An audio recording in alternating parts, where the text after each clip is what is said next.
Analytic result పర్ఫెక్ట్గా ఇచ్చినప్పుడు హ్యాపీగా ఉంటా.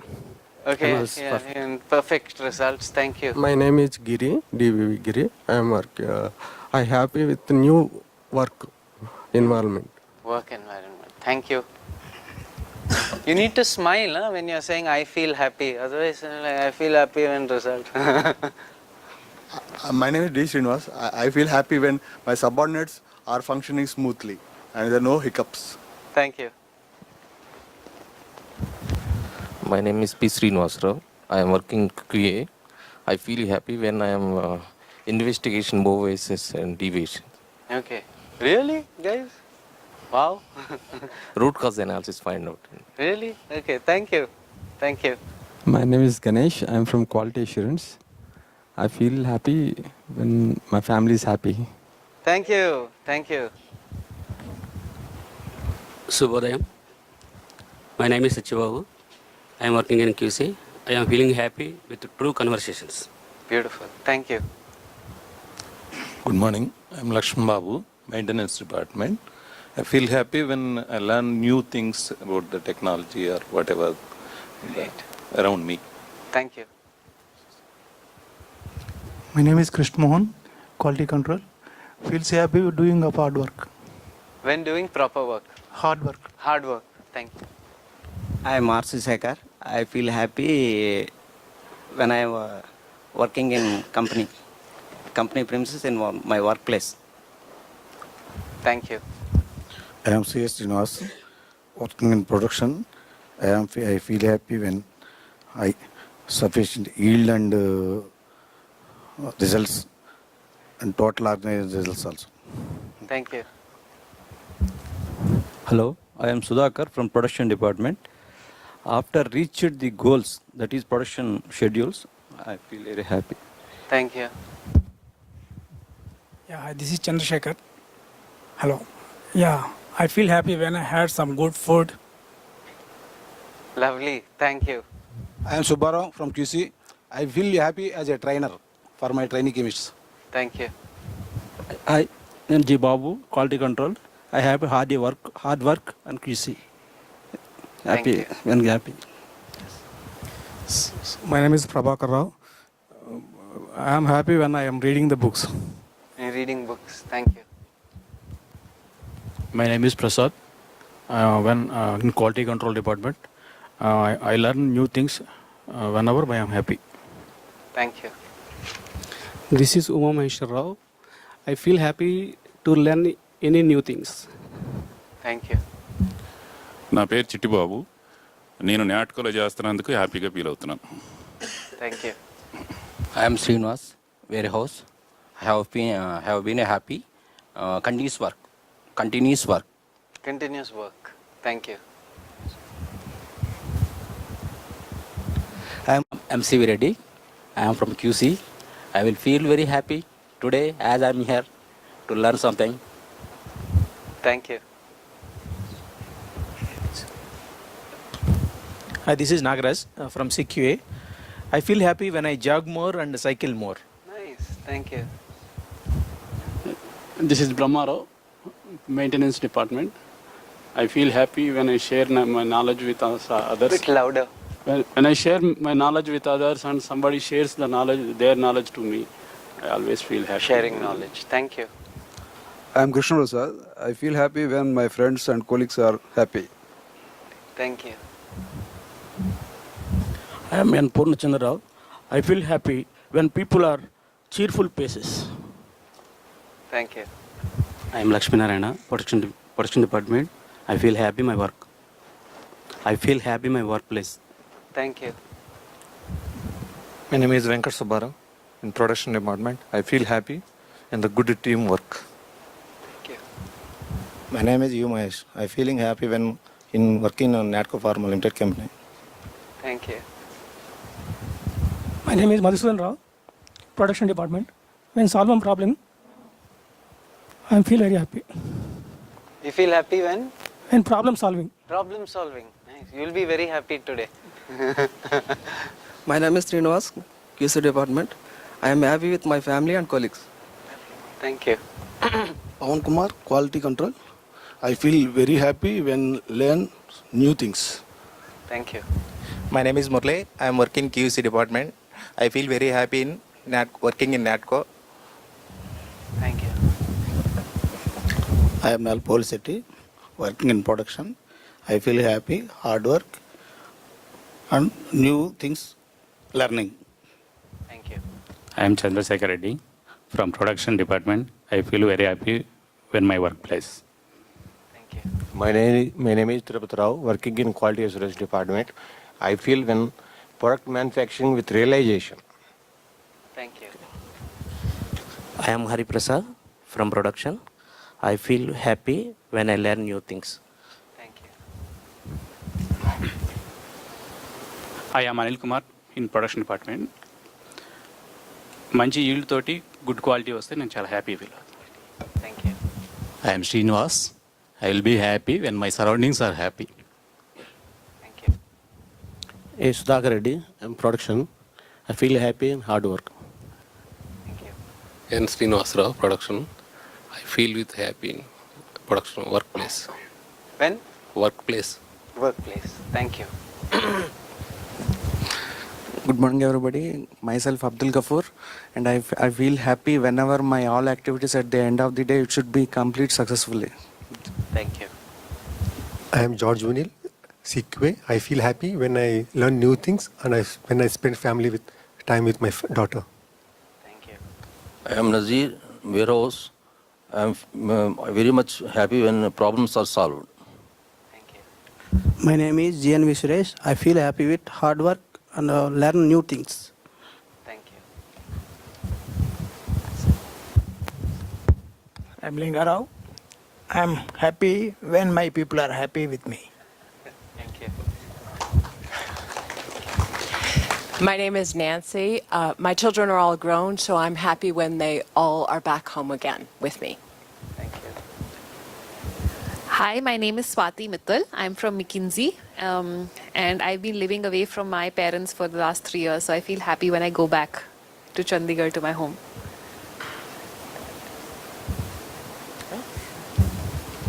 I'm Sunyana from Quality Assurance Department.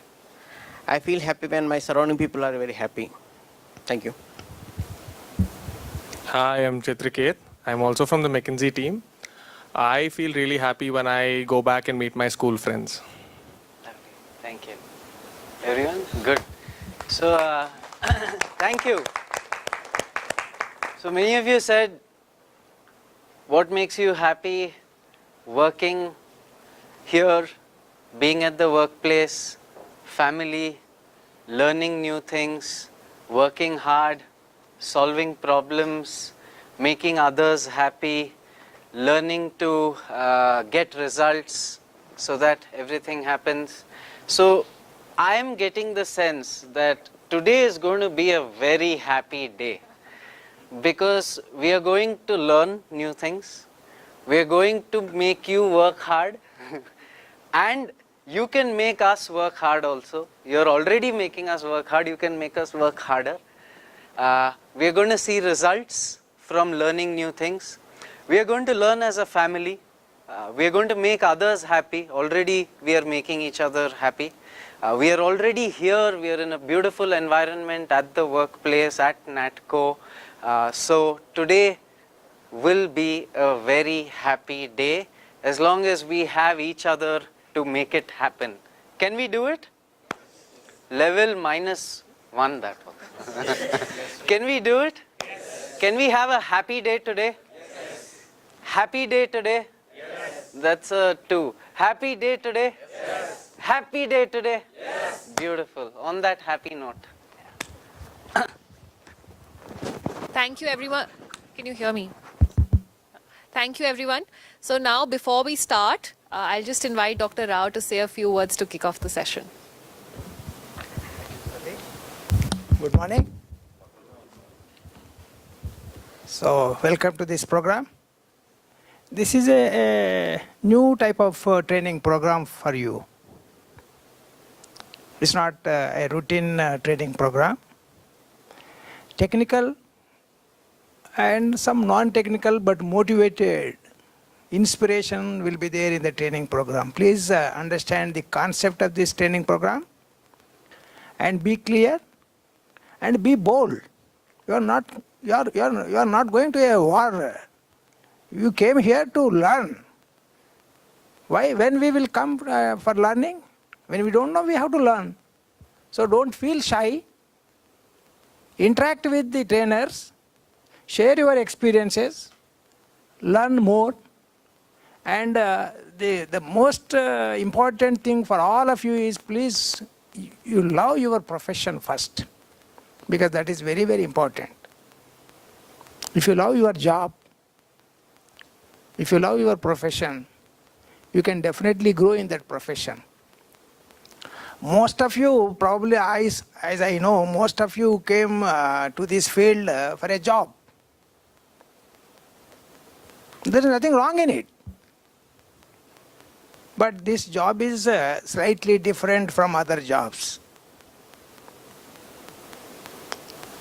We are working in a pharmaceutical field and we are producing drug substances. These drug substances are used in drug products and those are used for patients. So keep patient in mind, love your profession, do the job properly so that there will not be any issues in our job. We all have to be happy with work. We all have to be happy with our results. We all have to be happy with everything, whatever you have. Don't aim big. To achieve big, you have to work hard. Normally what we do, we always cry on others. No, that fellow is growing, he got 2 promotions, he got 2 increments and all that we feel. But why they got, on what basis they got, who gave, why they gave, and all that you have to analyze and you have to compete. Positively you have to compete with your competitors or with your fellow professionals. A positive attitude, a positive approach is very, very important in the job. And please keep organization in your mind and work for the organization. Every one of us is working for himself. But still, you all have to keep the organization in mind. We are getting remuneration. We are not working for any charity. We are all getting remuneration for the work what we do. So that remuneration will be useful to you. You will be happy when you perform your job properly at the shop floor. We all actually write many things, tell many things, but when it comes to the performance or work, we do 1/10 of what we say. But that is not correct. Today, I think in morning I saw when I was reading a newspaper, Mahatma Gandhi told, tons of speeches or preaches will not help. Even if you do 1 ounce of work, what you have told in practice, if you perform that even 1 ounce, where is ton and where is ounce? So that was the comparison actually he made.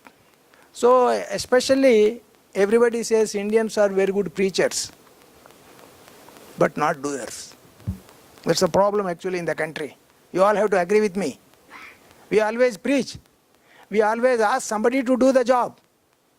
But when it comes to us, we won't do. That's a problem. Please get rid of all those bad qualities from you, because we are working in a very small organization, close to 1,200 people in this. So we all have to work together for the goal. And especially in this program, as I said, it's a different type of program. Please involve yourself to the extent possible. Understand the concepts. Interact with the trainers. And at least by the end of the day, you should gain something and you should be happy. And I wish you all the best and happiness to you. Thank you.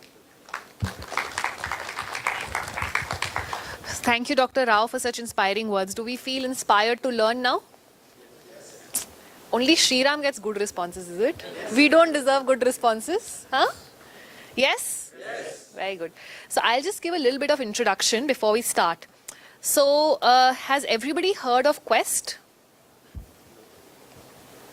Everybody? Okay, even if you've not heard, I'll give you a little bit. So the management of NATCO, along with Dr. Rao, Dr. Reddy, of course, right? They conceptualize Quest. Quest for Quality Excellence. It's a capability building program for the managers and supervisors of both Mekaguda and Kothur, right? The idea being that as we grow, right, as a company we are growing, and as we grow there are certain skills that we need to have. And they believe that it is important that we impart these skills to supervisors and managers in a way, in a creative way, right, where we can learn better. And so we have Dr. Rao, Dr. Reddy to thank for bringing us here to have this capability building program, and we call it Quest for Quality Excellence. Okay, so there are 3 topics which we will cover as part of Quest. Investigation and root cause problem solving, good documentation practices, and continued process verification. So I hope everybody knows why you're here today. Which topic are you here for today? Investigation and? Very good. So today we are here to learn about investigation and root cause problem solving. So we'll spend the whole day here today. I'm sorry. But hopefully we can make the day so interesting that you don't wish to go back to the shop floor, okay? So we'll do our best to make it most interesting. We have 2 very, very capable people to help us to train you today, to make you learn. So one is Nancy. So Nancy Good is our technical trainer. The interesting part about her, and I'll allow her to also talk about herself, is she's also trained the FDA. So I think you're very lucky to have somebody who's actually trained the US FDA here training you. So please, I think what that says is it's very important that you ask questions. So she has a lot of knowledge, and it's important that you take out all the knowledge you have, right, and actually use that. So Nancy, and obviously you met Sriram. So Sriram is our human capital expert, but I'll just hand over the mic to them, and maybe they can make brief introductions about themselves. Good morning. My name is Nancy Good. I have been in the pharmaceutical industry 25 plus, thank you. It's actually longer, but I feel better just saying 25, that's fine. I've worked in solid dose, sterile fill, biologics, and gene therapy and viral vector therapy. I've worked around the world helping various companies, worldwide compliance for Aventis, and had an opportunity to train the FDA, which is always great because then you train them how to actually inspect, and then you know what to expect when they come.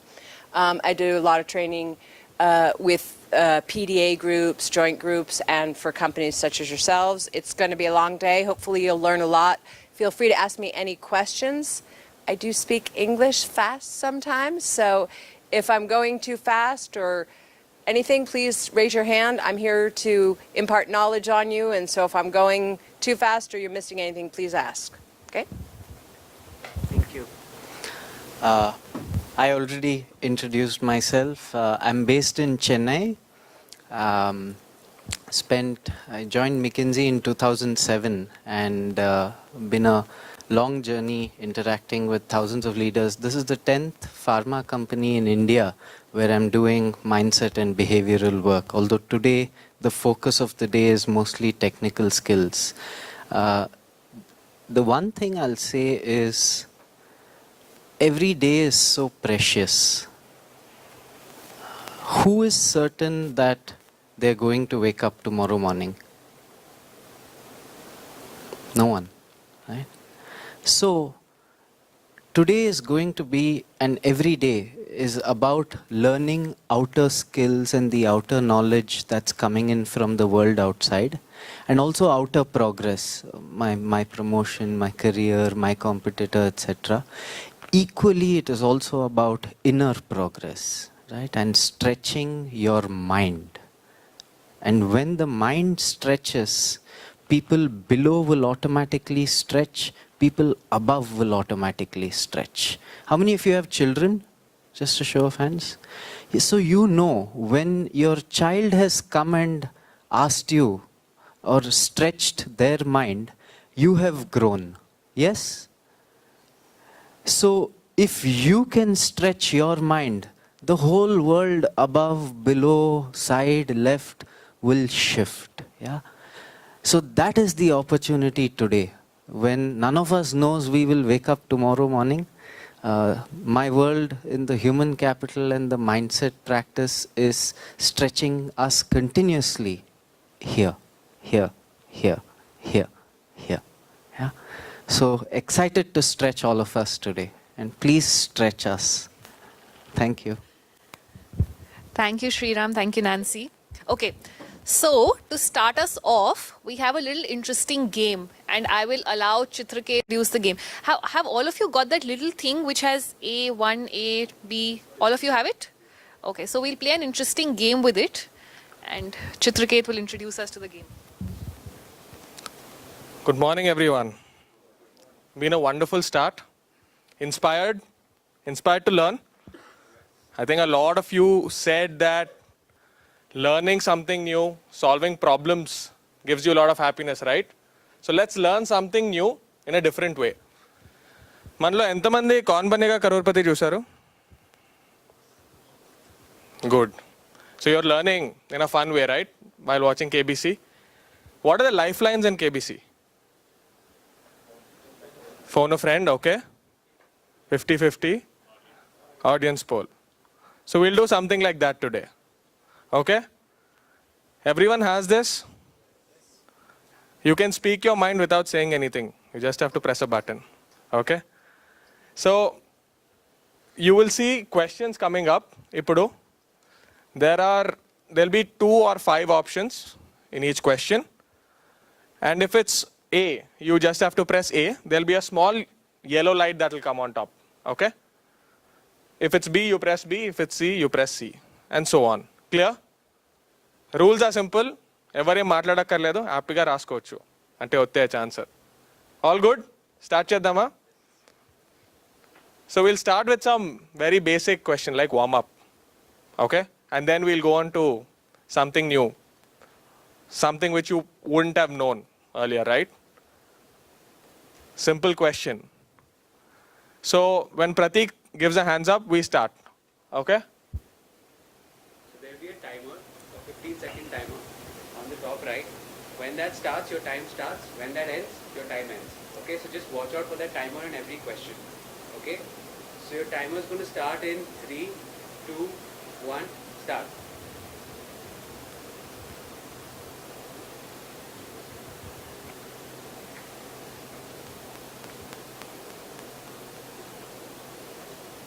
Results will come when the timer. Hopefully. Oh, good. 97% have smartphones. Fairly simple. You understood how to play the game, right? So the next question, hopefully, movies chustara andaru? Yeah. Yeah, who is the 3% who doesn't have smartphones? Wow. Is it because of health reasons that you don't want radiation or something like that? Okay. Phones are not allowed here inside, okay. But at home? At home you have, right? ठीक है. Movies చూస్తారు కదా? So దీంట్లో 100% వస్తుందా?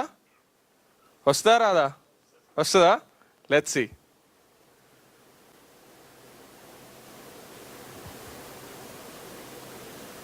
Megastar hurt అవుతాడు 100% రాకపోతే.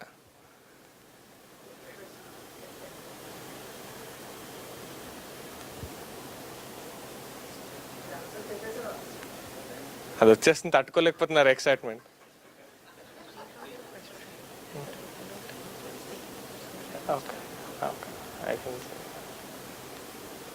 ఓ man, megastar is hurt. ఎవర్ డి అంటే ప్రభాస్ ఫ్యాన్స్ కూడా లేరనమాట. సాహోని మెగాస్టార్ మూవీ చేస్తారు. నాకు తెలియదులే, so I can't comment. But are megastar fans happy with this answer? If you are happy, then you are not Megastar fans, yaar. No response. Happy ya kada Megastar fans ikkada? Not happy. Happy ya? సరే, ఇప్పుడు కొంచెం serious క్వశ్చన్స్కి వెళ్దాం. Huh? So the next question is, what is the industry best in class average investigation cycle time in days for major deviations? Ante from the starting to the ending of a deviation, what is your average cycle time? When the timer starts, you can start voting. You can start. All these numbers are in days. Many of you all said you like solving problems that gives you happiness, right? So I wish I had an answer of 1 or 0 days, but oh, good. How many of you said A? How many of you said E? So let's see what the answer is. Not bad, yaar. Big round of applause. Next question, Keldama. What is the best in class for deviations per 1,000 batches in the API industry? And if we take 1,000 batches, both intermediates plus APIs manufactured, in how many batches would we have, for 1,000 batches that we take, how many deviations would we have logged?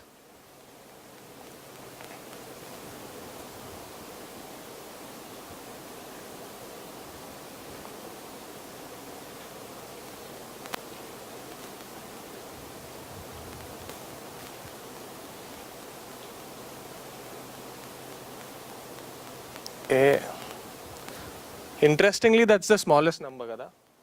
Anduke pettuntara? Huh?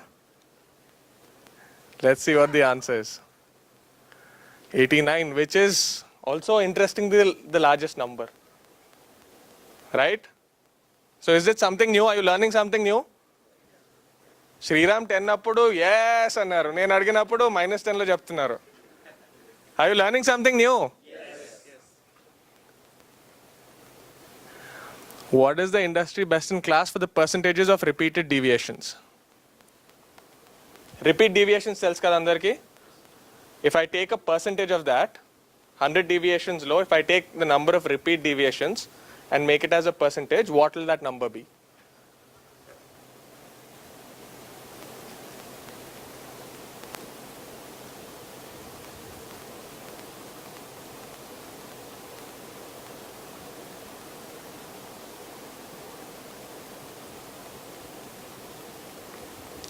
So మళ్ళీ interestingly ఇందాక lowest పట్టారు, ఇప్పుడు కూడా lowest అంటున్నారు. We'll actually talk about biases some time during the session. So గుర్తుపెట్టుకోండి, 2 consecutive క్వశ్చన్స్కి మీరు lowest select చేశారు. ఓకే, గుర్తుపెట్టుకోండి.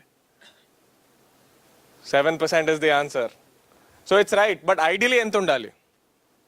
If every one here loves root cause problem solving and loves investigation, what should that number be?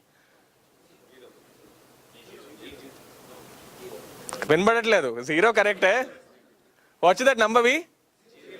Shall we try to get that soon?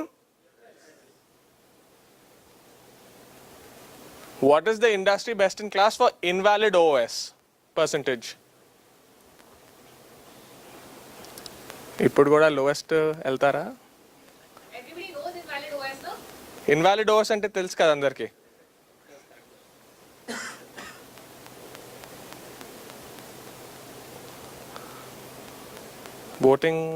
Voting start చేయొచ్చు.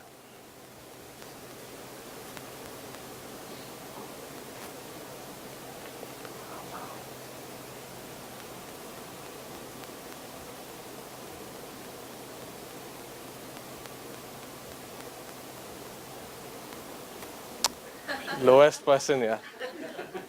I think Dr. Rao, they're really going to enjoy the biases session today. But do you think it's right? Huh? You think it's right? Let's see. It's not. అన్నీ అంత ఈజీగా కూడా ఇవ్వం కదండి questions, మరీ చెప్తారు మీరు. Right? So you learn something new. So we have a small summary and it's also there in your first section in your book. So you can remember these. And do you feel like you learned something new in a new way? Are you interested to go to the next section? Okay, thank you.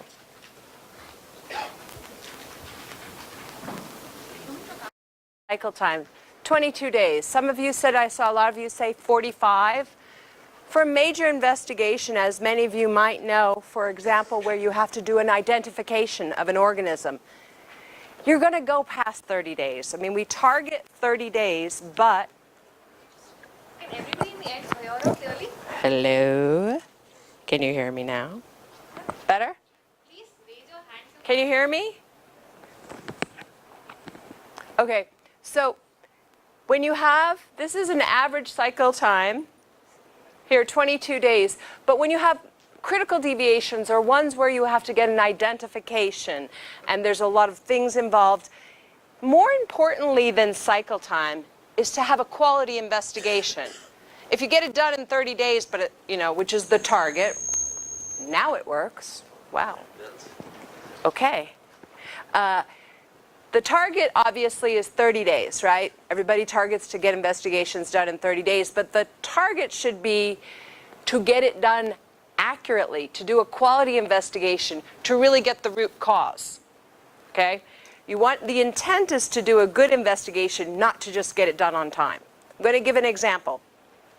In the United States, when we have young drivers, we have a law that says that after a certain period of time, after 11 o'clock at night, they may not be driving on the road the first year that they have their license.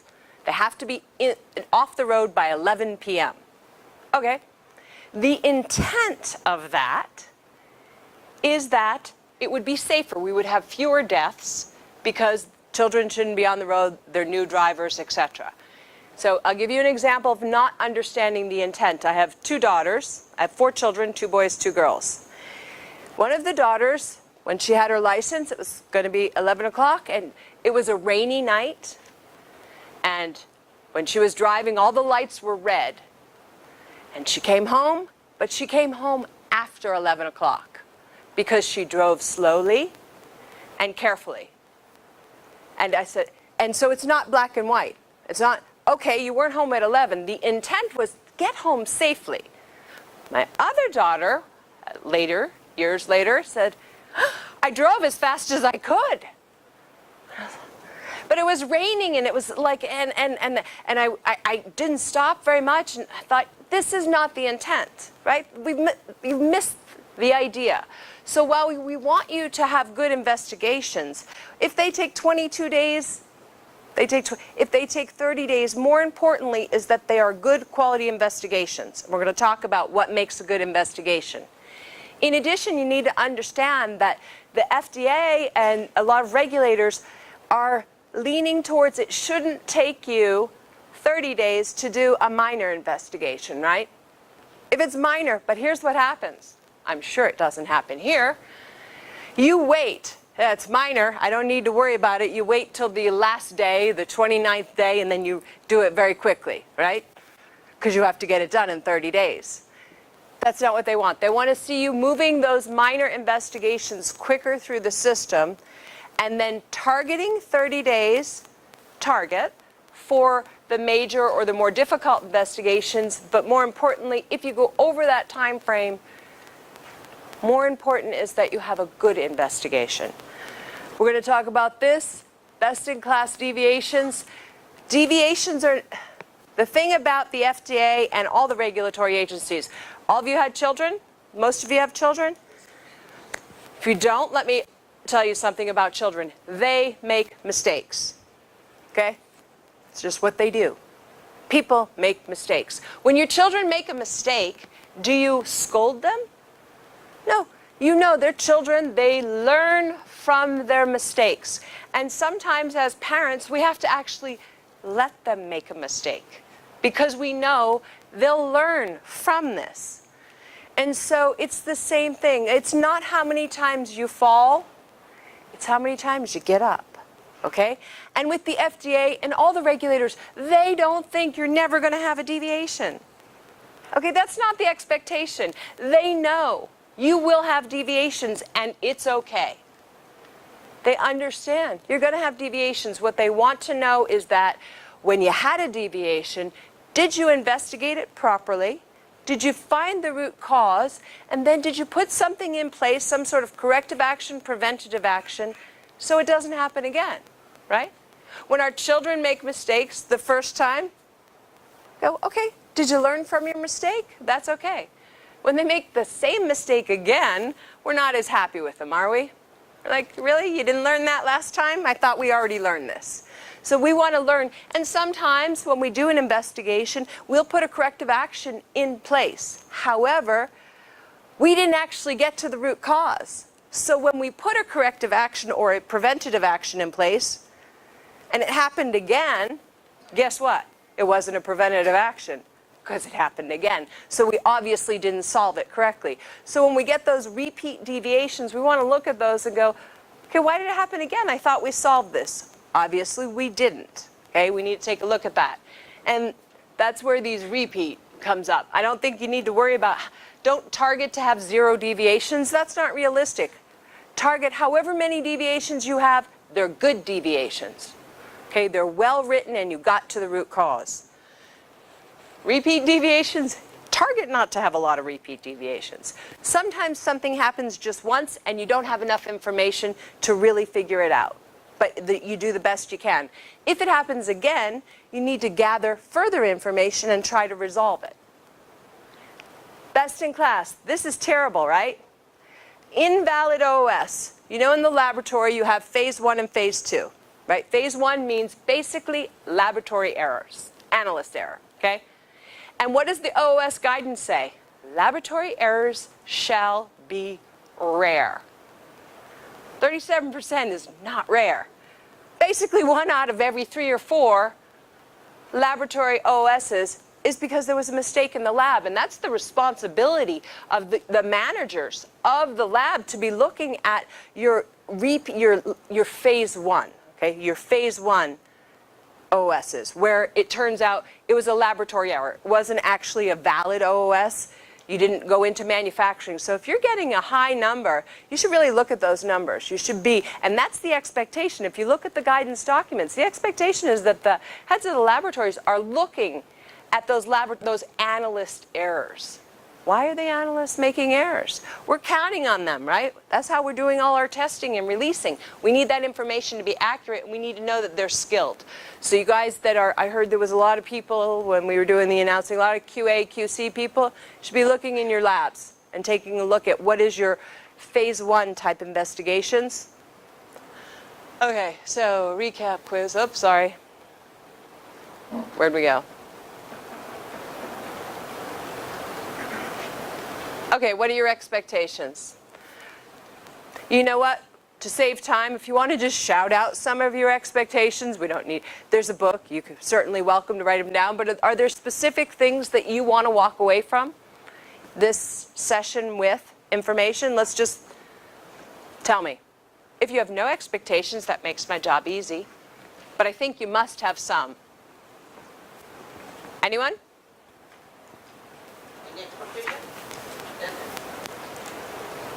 Oh, it's going to be easy. No expectations. Great.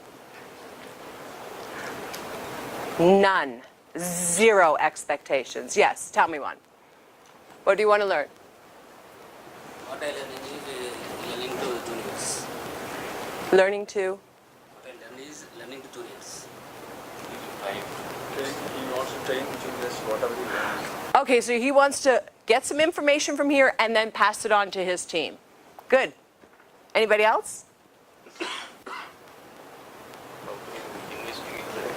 I want to learn How to investigate the deviations, right? Because we want, I think one of your expectations should be how to do a good root cause analysis. Because let's face it, if you don't get the correct root cause, you're going to have, it's going to happen again. You're going to have repeat deviations. And I don't know, I'm going to go out on a limb, I don't know you, but I'm going to guess that none of you really like deviations. Okay, it's kind of extra work, right? It's something on top of your regular job that you have to deal with. Or I'm guessing you make them work when they have deviations. Yeah. So you want to learn how to have less deviations. The way to have less deviations is not to eliminate them completely, because you can never. There's always going to be, but to get to the root cause, not to have repeat deviations. Okay? So, let's go to, oh wait, this is now, what do we do next? you. Next. Okay. Again, here we're talking about the cause of the problem. What we want to do at the end of the day, remember, going back to the agency, no expectation that you don't have deviations. And normally when you get an agency inspection, regardless of what agency it is, first thing they ask is, let me see a list of your deviations. Okay? That's okay, because they don't want to know everything that you do right. The expectation is you're trying to do everything right. They want to see when you do something wrong, how did you handle it? Do you know how to handle those unexplained, unexpected things? Okay? And they want to, and because you could never predict, right? We never know what the next deviations, every time you get a deviation, you're like, wow, I never thought that would happen, but then it does, right? That's okay. They want to know that you can think through whatever deviation you have. And what's the ultimate goal of that? Why do they want to make sure? Because they can't possibly expect that you won't have deviations, because at the end of the day, if you don't resolve your deviations correctly or make the proper decision on the impact of that deviation, your drug goes out onto the market and it can hurt people, right? Think of your children. You let them make mistakes, but you don't let them make mistakes where they're going to actually get hurt, right? You stop them there. We want you to have investigations where you're making good decisions, you've made the proper impact, you've assessed it, you've gotten a root cause, and now there's no repeat, okay?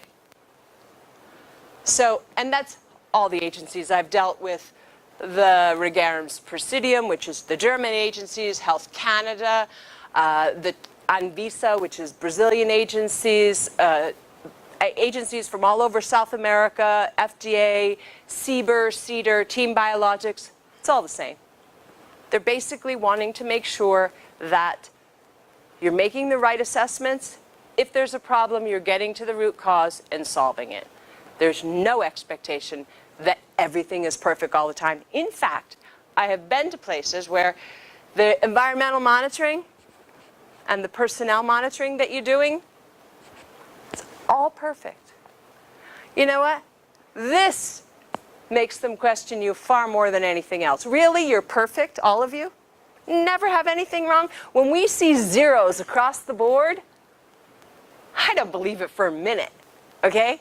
Nobody's that good. Your water isn't that perfect. Everyone's, oh, we never have any problem ever. Oh, well, that's lovely. Are you actually producing? Because the only way I can see never having any problem is you must not be producing. There's always problems. So, and you should look at these things too when you get stuff back from various reports that maybe your teammates are doing or your subordinates are doing, and everything's perfect. Instead of being happy inside, you should be nervous, okay? When is everything perfect? And so when we show these results in the agencies and they look and you say, oh, here's our trending for the last year, and we're just zero all the way across. Never anything ever goes wrong. You're more suspect at that point. Okay, who's perfect, right? When I go, sometimes companies ask me to actually audit them in preparation for an FDA inspection, and they're so proud to show me how they got everything zero. Never made a mistake. I go, oh no, no. I don't believe that for a minute. I'm actually more concerned now than I was before. All right, let's see. That's by way of introduction. Any doubts? Madam, isn't effective copper system will make the repeated deviations control? I'm sorry? Is a possibility is there if effective copper system is there means we can avoid the repeated deviations? Just because you have a CAPA system doesn't mean you avoid deviations, right? Because if you put in a corrective action and then it happens again, or preventative action and it happens again, I'd say it wasn't preventative, right? You need to check your effectiveness. You do your best, you do your investigation, and you put in some type of preventative action. And then if it happens again, by default, the reality is it wasn't preventative, because it happened again. So having a kappa system in and of itself doesn't resolve that. And also there's some expectation here that you're checking the effectiveness of your kappas. Does everyone know what that means? Checking the effectiveness. I think that if I put the microphone on this side, you'll hear better in the back. But I need to do an effectiveness check. Can you all hear me in the back? Yes, that's like a type of check. Okay? In your systems, when you make a change, sometimes, and I'll give you one that is the classic change, classic mistake. So myself, I was in charge of adding substance A, and I didn't do it correctly. And then Surya verified me. And he verified my incorrect answer. So we wrote an investigation, and we decided what we're going to do is we're going to add another signature. We're going to have this gentleman verify us. So now there'll be 3 signatures. Do you know the more signatures you see on a document, the fewer the people that have read it? Because what happens is, if I have a document that has 10 signatures on it, okay, you're all busy. Okay, you're the 10 signatures right here. And you're really good, and you're really good, and you're the first 2 signatures, and these guys all know you're really good, but actually you were super busy, so, but you figure he read it, and if he didn't find, and you figure if these guys all read it and they didn't find anything, and I'm really busy right now, so I'm just gonna sign. And what happens is, all 10 of you sign it.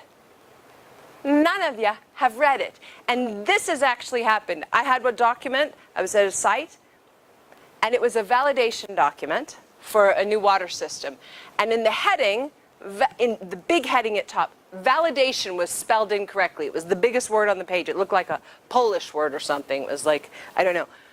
9 people had signed it. And I said, Anybody actually, as you were, notice that blatant error at the top?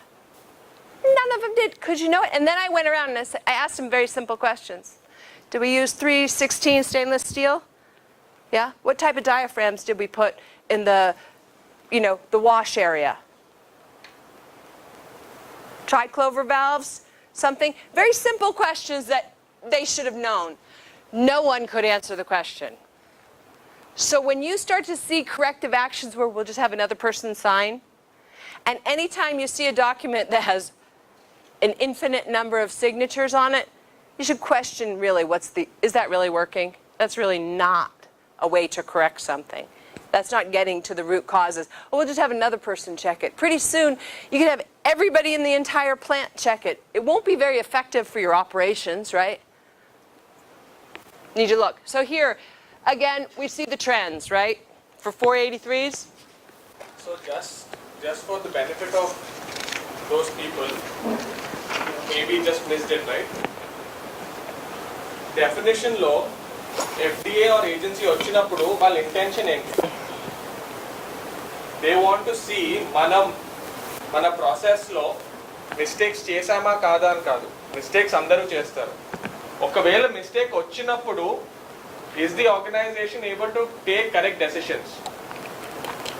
Do they know how to overcome those mistakes? That is what they want to see. So he actually asked a very good question, kada. So everything perfect unte pakka dantlo ఏదో తప్పు ఉన్నట్టే. So ఒకవేళ trending records పెట్టినప్పుడు అన్ని పర్ఫెక్ట్గా ఉన్నాయనుకోండి, పక్కా మీరు దొరికిపోతారు. ఎవరో ఒకరు అడుగుతారు. బికాస్ న్యాచురల్గా అంతా పర్ఫెక్ట్గా ఉండాలంటే what is one of the possible solutions? It's not possible కదా రియలిస్టిక్గా. అంతా పర్ఫెక్ట్గా ఉందంటే మన అసలు ప్రోడక్టే చేయట్లేనట్టు, లేకపోతే ఏదో చూసినట్టు రాస్తున్నట్టు. సో వెరీ అంటే 100/100 లాగా ఉంటే రికార్డ్ పక్కా వాళ్ళకి డౌట్ వస్తుంది. But the intention as I said is basically ఒకవేళ మిస్టేక్స్ ఉంటే can the organisation take a decision. Then there was this very good question right on CAPA. ఒకవేళ 10 సిగ్నేచర్స్ ఉంటే సరే పక్కన చూస్తాడులే లాస్ట్ ఎనీవే సూర్య గారు సైన్ చేస్తారు కదా అని ఎవరో అనుకొని అందరు సైన్ చేసేస్తారు. సో ఆ ఎగ్జాంపుల్ అర్థమైందా? చెప్పిన example It's true, as I am telling you, we are having such type of situation here also. It's true? I believe it. I wasn't lying, I know. I can imagine. I don't even know what your situation The is. background of that particular signature means it's a multidiscipline document. For example, for validation, product system validation you are telling. So QC is involved, engineering is involved, production department as part of the user they are involved, engineering department is involved. So all the signatures are required. So in such case we are putting about 5 to 6 signatures are there in the system. So in fact we have to look into that one whether we are doing it review correctly or not. As she is telling, we have to check ourselves. Okay? And it's important that a good way of doing that is to say, so for example, and I don't mean any disrespect, maybe QC is looking at a specific part of it, the testing. Okay? Engineering has their own expertise. They're going to look at the engineering. So if you have roles and responsibilities that say, and QA, they're reviewing it for what are they, like everyone should be reviewing it for their specific area of expertise. So define what your signature means. Because if your signature means, for example, my signature means, yes, I'm an engineer, I'm a QC person, I'm a production person, I'm like reviewing, I have the technical expertise across the board, that's unlikely. Okay, so you're going to each have, and you should define, if you're going to have multiple signatures, everyone should know, what does your signature, did you look, if you're QC, did you look at the engineering diagrams, the P&IDs? Do you know what P&IDs are? Yeah, okay, so yeah, probably the QC person isn't looking at the P&ID, but I expect that the engineering person is. QA is probably looking to see all the tests were done, that it met the protocol, that if there were any deviations, and reviewing the raw data for good documentation practices. So when you have multiple signatures, it's important to define exactly what you're looking for, because otherwise the assumption is you're looking at everything when in fact you're looking at nothing at all. Okay? So when we look here now at 483 observations, and this includes warning letters, they're always looking at investigations anyway. It's always going to be investigations. It's going to be some percentage of it. But it's the quality. You will never see a type of observation for how long it took you, as long as the investigation, they will not cite you and say it took you too long. As long as the investigation is good. What they might cite you for is took you too long to implement the CAPA. If you thought that was a corrective action or a preventative action to this serious situation, that's when they'll cite you, is for a delayed CAPA or preventative action. That being said, don't be zealous. Don't say, oh, we'll get that new piece of equipment installed tomorrow. No, you won't. There's a 6-month lead time. You need to install it, and you need to validate it. Don't give yourself unrealistic expectations, okay? Make a reasonable CAPAs and preventative actions. That's where you'll get cited is if you don't, because what happens too is sometimes, and I'm sure it doesn't happen in this company, in order for a lot to be released, so you can make money, the deviation has to be closed. And QA won't sign it unless there's a corrective action, preventative action. So just make one up. That'll make QA happy, and then we can get this lot out of here. And sometimes we just come up with CAPAs that we go, like, it's really not a very good CAPA. I'm never going to do it. It's not going to make any change. Then don't put it in. And I don't know how your procedures are written, but it shouldn't be written that there always has to be a CAPA, because sometimes you honestly, despite a good investigation, do not get to a root cause. And if you've put a CAPA in place, and it turns out that it isn't effective, stop doing it. Reverse that step, right? Justify, don't just stop doing it, okay? I'm not telling you that. But if you've decided, okay, what we're going to do is we're going to do this step now every single time as a CAPA, and then you realize it's actually not a good one. Put the justification in place and stop doing it. Don't just keep doing it. Well, it's a CAPA, we have to. It's for that deviation. Yeah, well, it's not working. Stop doing it. You're wasting your time. When you figure out what the right corrective action is and you've tested it, then put that in place. Don't just do things because somebody made a commitment a long time ago, even commitments to the agencies, because things might have changed. Okay? And that corrective action no longer applies. I'll give you an everyday example. We have in the United States, very common in cars to have a mirror, a video camera that shows you're backing up. Okay, I grew up a long time ago. They hadn't invented those yet. Okay, and so whenever I back up, I go like this. And I'm looking. And my daughter says to me, why do you do that? You've got a video camera right there. You can look right there. Because it's my habit. Okay? There's things, I don't need to do that anymore.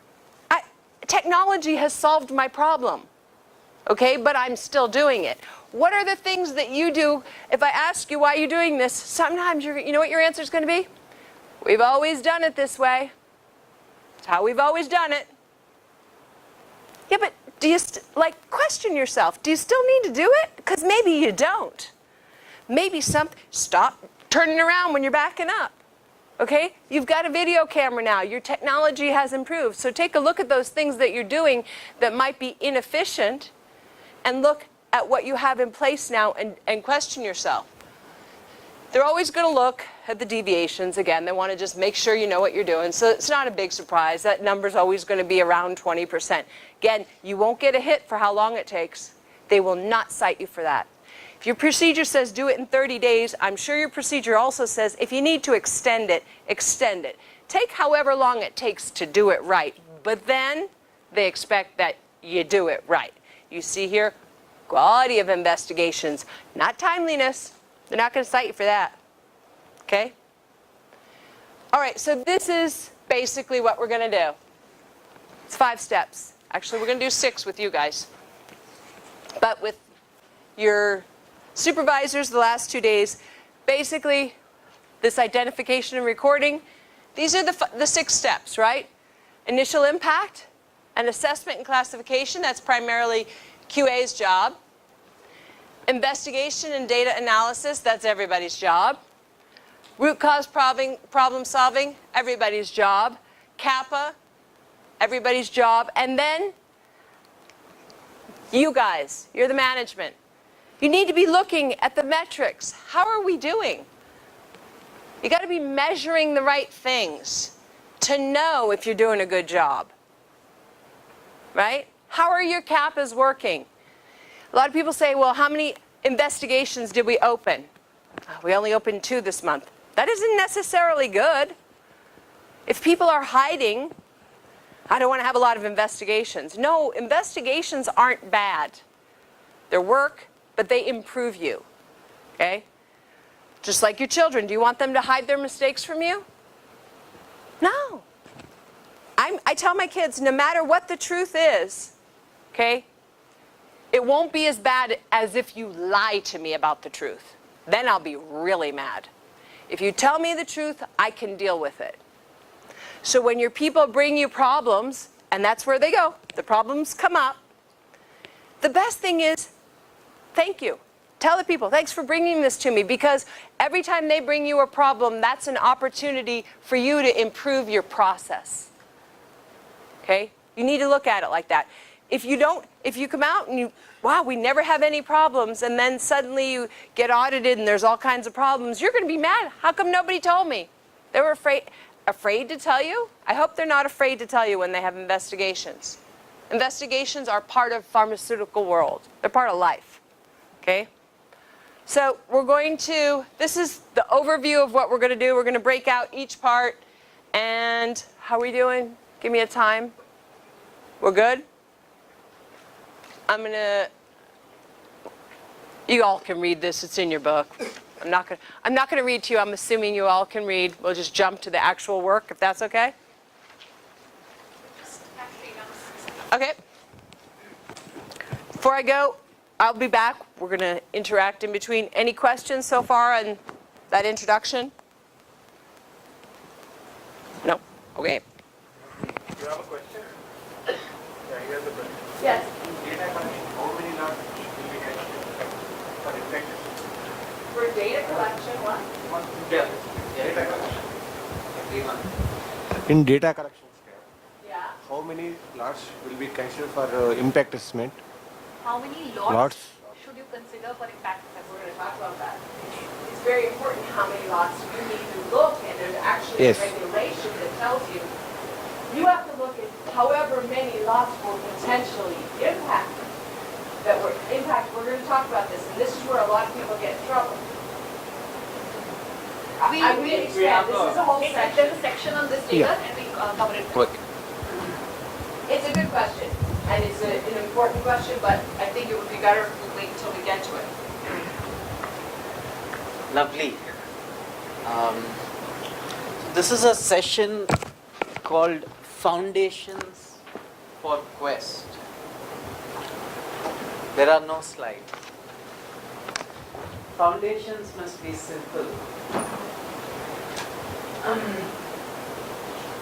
So,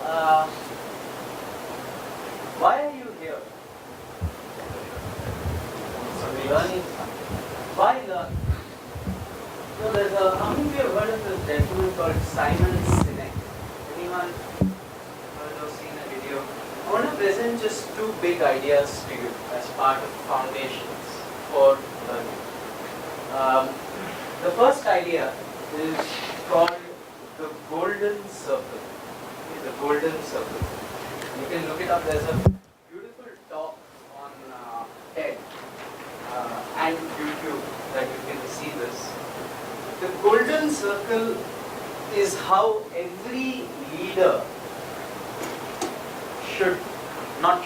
must communicate and act. And I'm going to show you what the circle is. It's three circles. What, how, why. And Simon Sinek's talk, and he also wrote a book by the same title, is called Start With, which one? Start with? Which circle? Start with why. Start with why. I tell you why. Because everybody understands what work needs to be done. Everybody understands. You're telling your children, no, you must learn maths. No, you must come first in school. Your bosses are telling you, you must have a perfect report or minimum deviation. Your team members are telling you, you must respect me, even if I am a junior. Right? The question is not what. Everybody knows the what. The real issue is when people don't understand why. Why learn maths? The child might have asked you. They're not asked, go tell them. Why respect juniors? Why respect your juniors? Why? How many from production? How many from quality? So, production may ask, or rather, we may ask ourselves as production, why bother about quality? काम तो उसका है ना, उसको पैसा मिल रहा है quality के लिए. हमारा काम क्या है? प्रोडक्शन है. मेरा काम नहीं है वो. Why do quality? Quality guy is saying, यार क्वालिटी मेरा काम है, मैं क्यों प्रोडक्शन में पढ़ूं? Why am I breaking my head with this guy? He's anyway not listening to me. Why? So my question to you is, you know what you're going to learn today? Investigation, root cause problem solving, to the point ATCO can be world class on deviations per 1,000 per batch of code. You know the 5 steps. My question to you is, why learn all this? Why do quest? Why a quest for quality excellence at NATCO? Why are you here?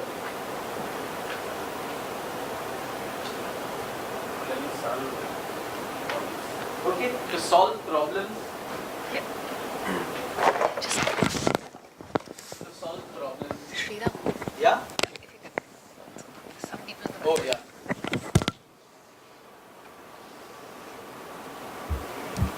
Yeah, you can keep going.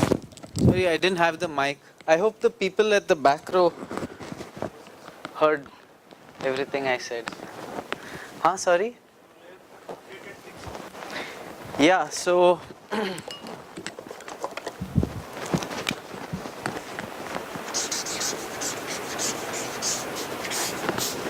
solve problems. But why solve problems at NATCO? Why not leave things as they are?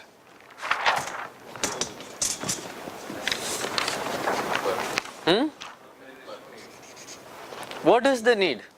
What is this need? Okay, growth of the company. So solve problems to grow the company. Okay. Someone else said something, I missed it. There was a huh? To meet requirements. Explain that a bit. To meet regulatory requirements. To meet regulatory requirements. Why meet regulatory requirements? Because we are in a regulatory market. Okay, so is it to meet someone else's regulatory requirements or is it to regulate ourselves? To regulate ourselves. You want your child to study only when your when your wife is sitting and saying study, study, study, or you want her to study when no one is there also? Right? So to regulate ourselves. Okay, very good. What else? Why else are we here? I think that world is perfect when there is no regulatory agency needed. They're all adults. We are infinite potential, you know. Regulatory. But regulate ourselves. So thank you for this. Meet requirements of the regulatory agency, but really to regulate ourselves. And why regulate ourselves? What's the risk? Why are we doing that?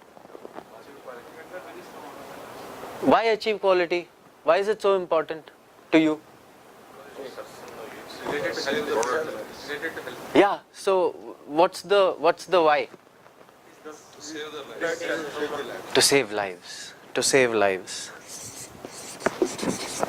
Every time I meet a heart surgeon or someone in the medical profession, I must admit I have an iota of awe and envy. You're so lucky and blessed to be in this profession. I look at heart surgeons and say, man, you guys are, it's the pinnacle to save lives. Yeah. So lives depend on us. Any other why? Any other why? So why are you here? So just to recap, right? We are here to learn 5 steps, become the master at these 6 steps in order to achieve results for the company which are minimum deviations per 1000 batch, because we want to solve problems to grow the company and regulate ourselves to save lives. Yeah? Any other why?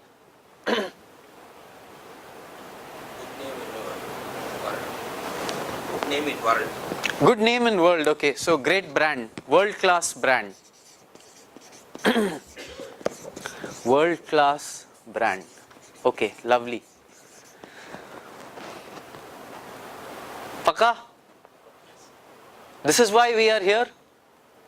Should I also add, no, my boss asked me to come. No, I wanted a free day. AC, lunch, buffet. Do we need that? No, right? Yeah. If this happens, all that will get taken care. Yes? Beautiful. Second big idea for today. And this, I think, is an idea not just for today but for life. But like I said, every day, life is only day by day, moment by moment. किसको पता है? किसको पता है? Programme खत्म होने तक कौन रहेगा, कौन नहीं रहेगा, किसको पता है? Right? यूनियन बैंक वाला वो एक वीडियो देखा है आपने? बैंक ऑफ इंडिया और union bank, I don't know, it was doing the rounds on WhatsApp.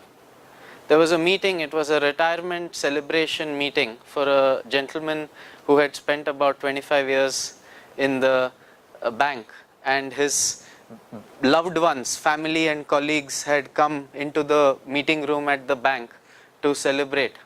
और वीडियो चल रहा है और उसी टाइम पे देहांत हो गए. किसको पता है, right? While talking, right? He fell down. So everything that we want to happen for us must happen now. Yeah. So for that, I want to share with you the second idea. This is not just for leaders, but for fathers, brothers, mothers, sisters, children, parents, human beings, bosses, juniors, subordinates. The idea is that there are 3 zones in life. There are 3 zones that any one human being is present in all circumstances. Even right now, each of you is in one of these 3 zones. And as soon as I write the first zone, you will recognize this very well. So the first zone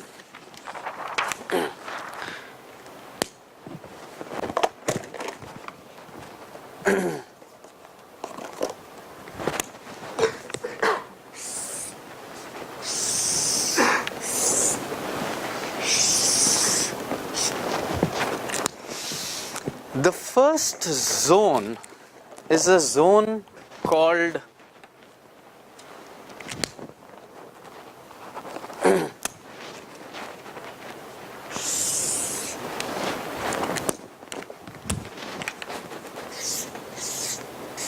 the what zone? सबको पता है. Comfort zone. Comfort zone. How does it feel to be in the comfort zone? Comfortable. Happy. Very nice. Comfortable. Happy. What else?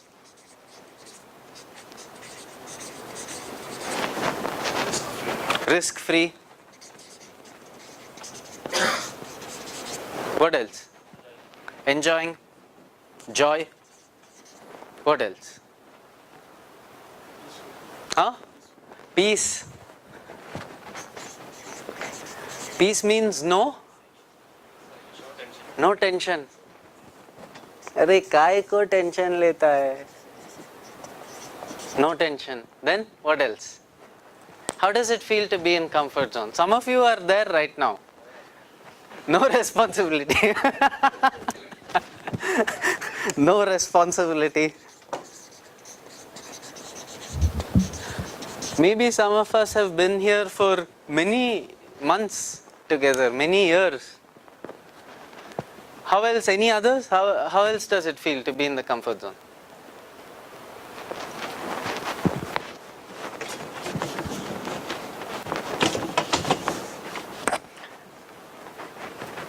You know, if you are silent, which zone you are in?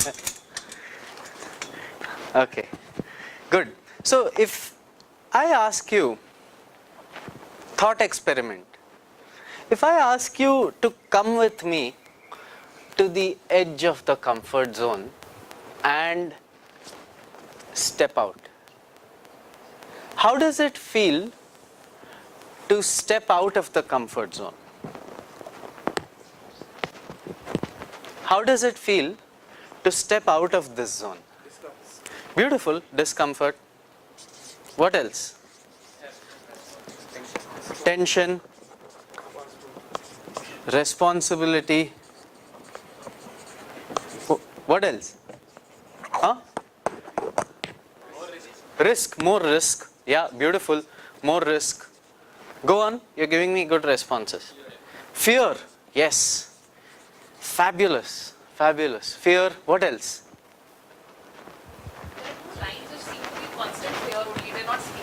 They're not in fear. I'm pulling them out of the comfort zone. So, how else does it feel? Huh? Unhappy. How else does it feel? Hard work. How else do you feel outside the comfort zone? Huh? Fatigue, very nice. When I come very close to you like this, how are you feeling? They are feeling comfortable. How are you feeling? Scary, yeah? Good, I got 4 responses by doing that. So, unhappy, scared, fatigue, hard work. यार लिखते लिखते ही मेरा थक रहा है. Anything else? Disturbance, very good. Boss? No. Boss is which zone? No women here in the group. Wife? We'll come to which zones.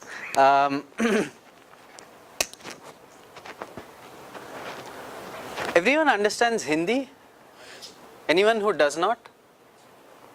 One? Okay. So then I won't use Hindi. God, if such an entity exists, and if you believe, made 2 zones. One is comfortable, happy, risk-free, joy, peace, no tension, no responsibility. Another is discomfort, tension, scared, unhappy, fear, fatigue, hard work, responsibility, risk, disturbance. Any rational human being, all of us are rational, if they have a choice, why would you ever step outside comfort zone? Why not live until you die in this zone? You have a choice. Why step outside?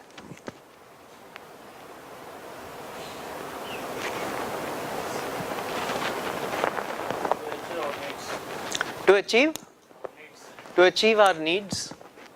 I want you to reflect on the times in your life when you faced all this. हुआ है ऐसे ही नहीं कि पैदा हो गए और इस ऐसी कमरे में आ गए. कुछ तो था बीच में, action, drama. So why? Why did we do it?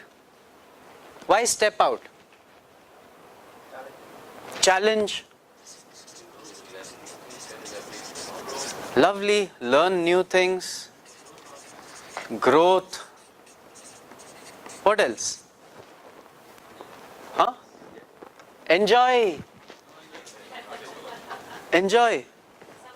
Success. You know, it's interesting. What will success then go on?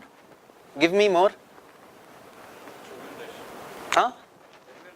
Remuneration. Remuneration. What else? Why take risks? Why face fear? Why take on responsibility? Why work hard? To achieve goal. For comfort. And so let me put that. I must say this may be the first time that I've written this word here. And at least 2,000 people would have seen this chart. So, very interesting. Who said comfort? Yeah, it must be the first time that I've seen comfort here. Good. So, this zone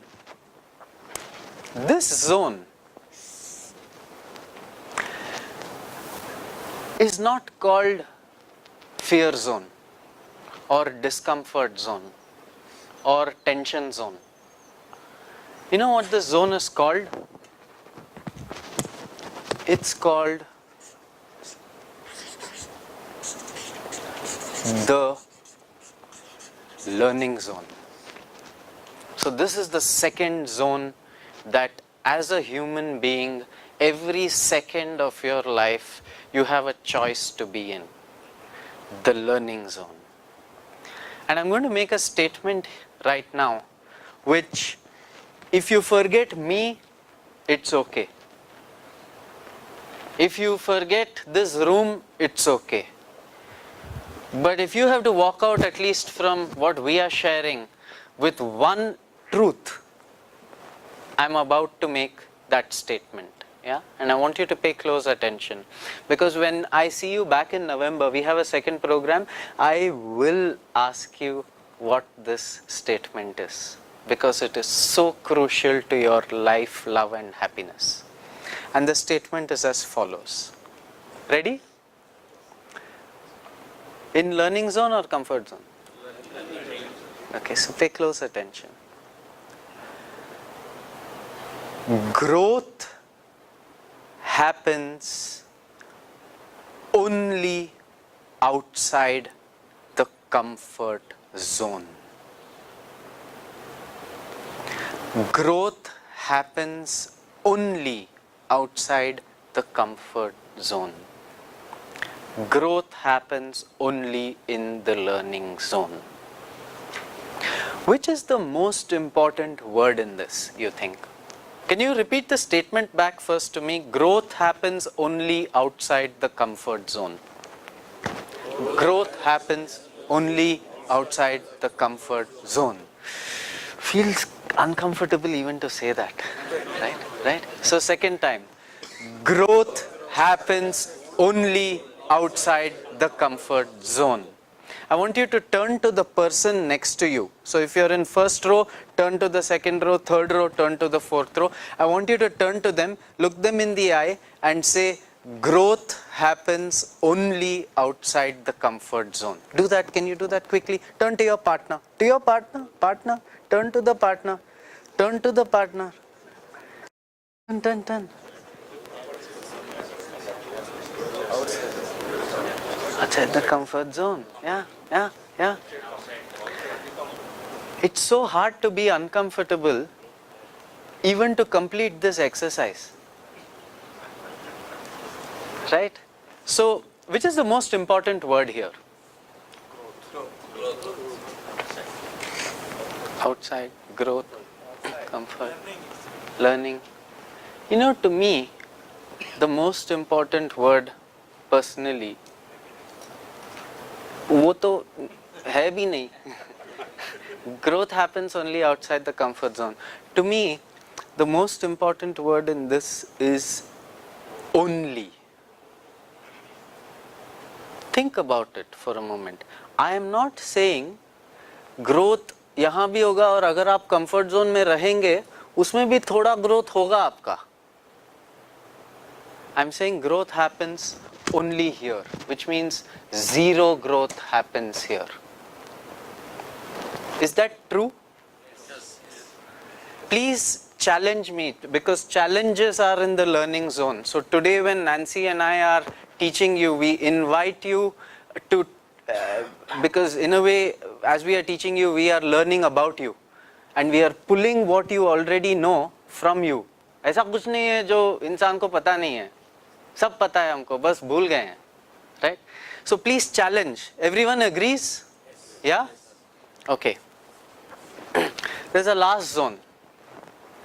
There is a final zone. यार श्रीराम बोल रहा है scary, fear करो, tension low, take on more risk, work harder, be more disturbed in life, do more things. The more you learn, the more, so take more. What do you think happens here? What happens when there is maximum tension? There is a third zone. And this is also a choice. Some people choose it naturally. That's called the terror zone. Everything is self. ऐसा कुछ नहीं है जो बाहर है दुनिया में. It's an illusion. When you say, it's your fault. You know actually whose fault it is when you say it's your fault? Whose fault is it? Everyone's fault. Fault क्या होता है? आप judge हैं, right? So terror for us also. It's for us, right? So this is a self concept. Terror zone. How many of you love singing? You love singing? Huh? You love singing? So you're going to sing for us in the break. Yeah? Huh? timely response. How many of maybe going to sing somewhere else? I'm kidding. How many of you love singing? Show of hands. Yeah, okay. Now, if I ask the 4 of you who raised your hand to sing to your friends at dinner at night, which zone is that? Comfort zone. If I ask you to sing, 4 of you to come here and stand and sing to everyone, which zone is that? Are you all so terrifying? They are terrified of singing to you. That might be learning zone. If I ask you NATCO का annual general body meeting है, वहाँ एक break में गाना गाना है, right? Maybe terror, right? So for each person, different things are terrifying. Today, which zone do we want to be in? Learning zone. At times today, we will deliberately throw you into which zone? Terror zone. We will throw you into terror zone. And I invite you to throw us into the terror zone. Because only when you get to this end, you realize कि यार कुछ ना नहीं है इसमें, क्या है terror? Right? So I'm going to do a very quick activity to get a sense of which zone we all are in different dimensions of our work and life. So the activity is this. I'm going to ask you questions, I'm going to give you activities, and you're going to tell me which zone it is for you. Okay? The way you're going to do it is in silence. If it is comfort zone activity for you, say singing for the 4 of you, you will do this. So can we all get into comfort zone? Comfort zone is what? Hands folded. So can we fold our hands? I'm inviting all of you to fold your hands. Fold your hands. It's a game. It's a quick game that we are going to do. It's a game. Perfect. This is comfort zone. Yeah. सबको पता है, class में बैठे हैं, meeting में बैठे हैं, ऐसे ही बैठते हैं. यार बोलने दो, नैन्सी, श्रीराम, बोलने दो. This is comfort zone, yeah? Learning zone is this. We raise our right hand. Right hands up. Right hands up. You're starting to remember school में ना जब सवाल था, ऐसे ही करते थे. When we actually wanted to learn something, we would raise our hand and say, hey, I don't understand. I want to challenge you, teacher. And then slowly, teacher challenged us, we stopped, right? Okay? And finally, terror zone, you're going to show by this. Picture में जब police बोलते हैं, hands up. Terror, okay? So I'm going to give you 6 activities now, and you're going to show me so that we know how comfortable and terrifying and learning we are. The first activity is get ready. When I say the activity, you need to get into comfort, learning, or terror. The first activity is skydiving. Everybody. Okay, very good, very good. Second activity is paragliding. Paragliding is where you have an instructor attached with a chute to you and he's on a hill. I did it in Nepal 2 weeks back. You run off. Paragliding. There's some learning. I definitely learned. Comfort zone also. Yeah, very good, very good. That's good, that's good. That's good. If you can't see your hand, He is going to the roof today. We have one person waiting. Then next activity, swimming. Swimming. For me, it's swimming. I don't know swimming. Okay, very good. Running 10 kilometers. Running. Some people are saying maybe comfort. Okay, running 1 kilometer. Okay, very good. Staying silent. Keeping the mind silent. Okay. Having a tough conversation with your junior on some issue at work which you have spotted. Having a tough conversation. Okay. Having a tough conversation with a peer from another function. Cross-functional member, he is not helping you, you want to get the work done, having a conversation with him. Learning for some. Having a tough conversation with your boss. Okay, interesting. Okay. Having a tough conversation with your boss at home. I didn't say who the boss is. Huh? You may be on the phone. Good, very good. So, which zone are we going to be in for the rest of the day? Wow, beautiful, beautiful.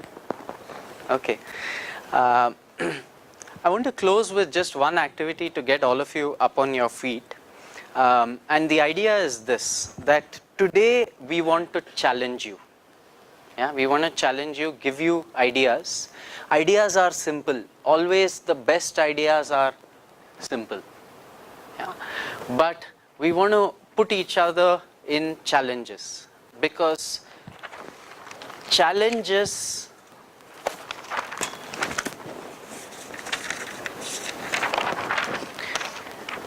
help us grow.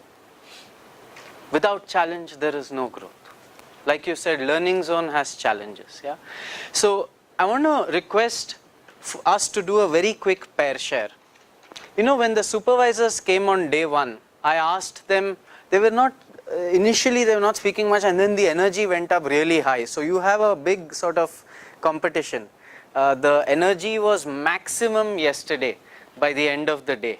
And that was your supervisors. So you are competing against them. They got to the terror zone. They got to the terror zone.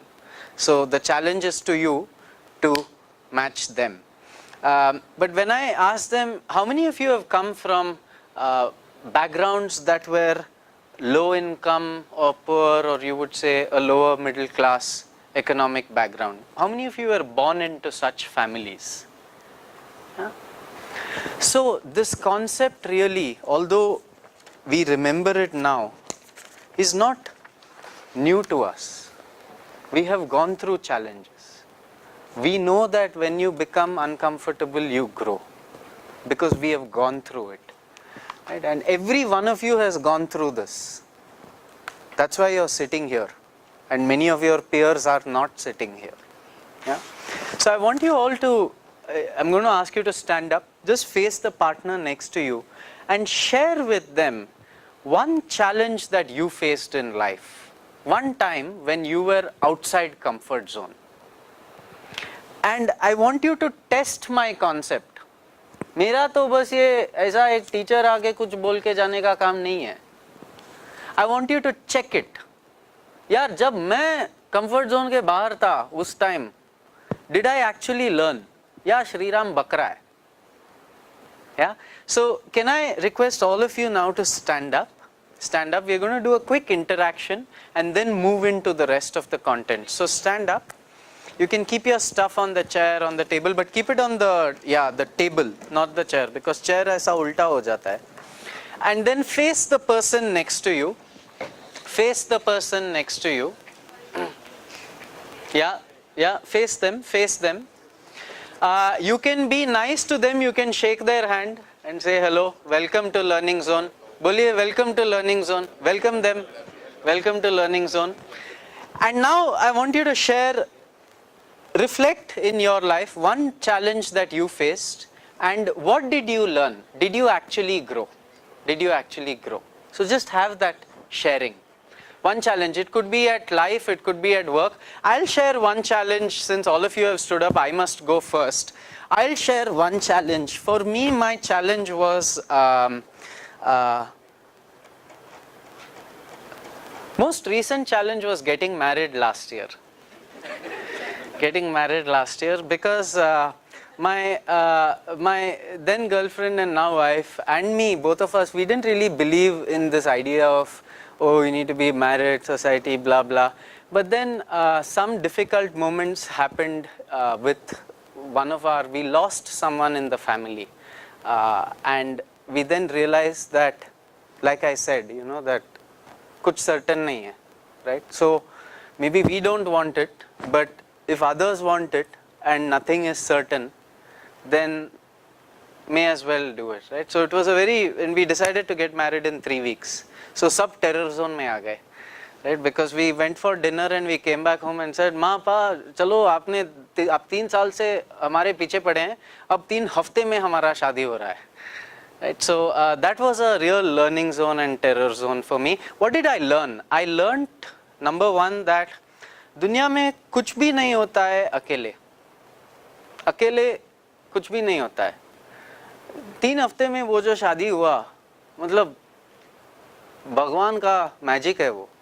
कैसे, मतलब जब आप सबको पता है, family में जब बोले शादी हो रहा है, सब टा हाँ मैं ये करती हूँ, मैं वो करती हूँ, हाँ कल तू आ जा, मैं ये करेंगे वो करेंगे, पैसा लो, कार्ड लो, सब लो, हो जाता है, right. So first big learning was know achievement is done alone for me. And the growth, did I grow? Yes, because I got married. तो हर दिन एक growth होता है मेरा अब. So that's my story, a bit of a learning story. I've always loved my independence and I'm now interdependent and I love being interdependent. Yeah. So go ahead and take a story from your life, your work. It could be young, old, recent, professional, personal. Share that with the partner in front of you. Yeah, one challenge you faced and what did you learn and did you grow? So go ahead and share it with your partner.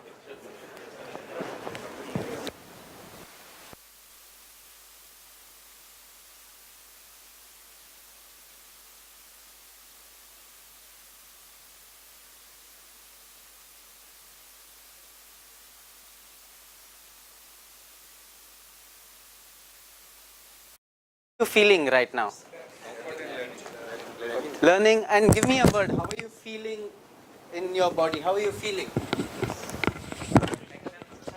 Happiness, relax, sharing, happy, mix, good, comfort and learning, which means learning, tension free, joy, you're feeling joy, good. Anyone who would like to share, anyone who heard a story or would like to share a challenge with the group, and a difficult challenge, you heard it and you were like, wow, really inspiring to hear that. Anyone? Or even your own story, anyone would like to share? Own story is nicer. Who'd like to go? I must open my radar. I can see at least 4 people who want to but are afraid to.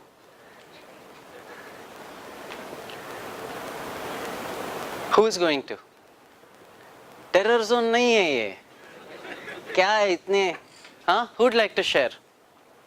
Okay, we are going to do this. Normally when someone says, okay, I'm going to share and they share, we do applause.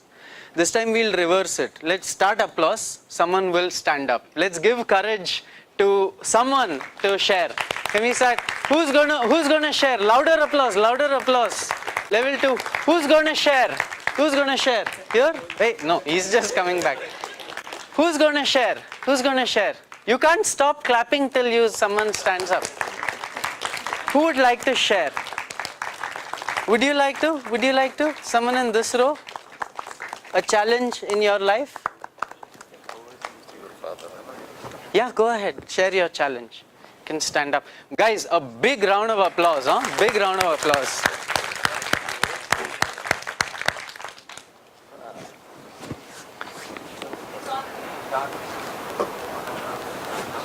Sure? I don't know, maybe back. Yeah. Recently my father passed away. So till then he was handling all the responsibilities. So I realized what are the responsibilities I should be handling now. So that is one of the challenges I faced. Beautiful, beautiful. And but that is the personal front. And on the work-wise, we faced some OS situations. So we were puzzled how it could happen like that. So when we investigated deeper, we could find out the cause, root cause. And with the first challenge you mentioned, now having more responsibilities, how do you feel? Are you growing as you do? How are you feeling with it? Yeah, feeling more responsible and that's feeling more responsible. Great. Thank you so much, and I'm sorry for your loss. Okay. The incident and every loss is different, but my my wife lost her father 6 months before we decided to get married. That was the person that we lost. And we wish that they are with us now. And they are always with us in a way. So thank you so much. A round of applause. Thank you so much. Bless you. Ganesh, thank you. One more person. Last story. On this side. Right half has come through. Left half? Left half, you want to share? Huh? Round of applause, round of applause. It's not professional issue. Yeah, sure. It is my house. I always forgot my house purchasing issues. She will scold me. Terror zone? Terror zone. Then after I will maintain a slip. Okay. This is my learning. Okay, lovely. So she's taught you discipline. Yes. Okay, same with me. Thank you. Round of applause. Beautiful. So are we all ready? Which zone are we in? Are we in the learning zone? That's a level 0, yes. Are we in the learning zone? Yes or no? Yes. Yes? Learning zone? Yes. Okay, beautiful. So the stage is set for us to dive into the program. Thank you all so much. Round of applause. Round of applause. That's level 1 applause, level 2, level 2, level 2. Just to get some energy up. Level 3, level 3. Keep applauding. Level 5, level 5. Thanks to all of you for sharing. Level 10 applause. Level 10, level 10. Wonderful, wonderful. Perfect. All right. Do you remember the chart with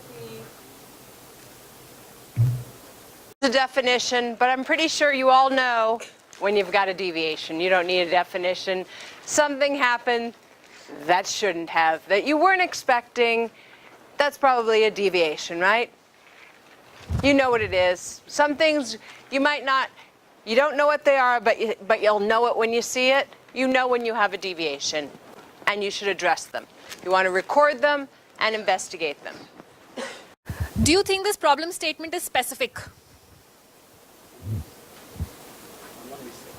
Sorry? What's missing? What is missing? Okay. So one is operator name. What else? Very good. When was the pack activated? Activation ID. Very good. Okay. What else? What type of roaming package?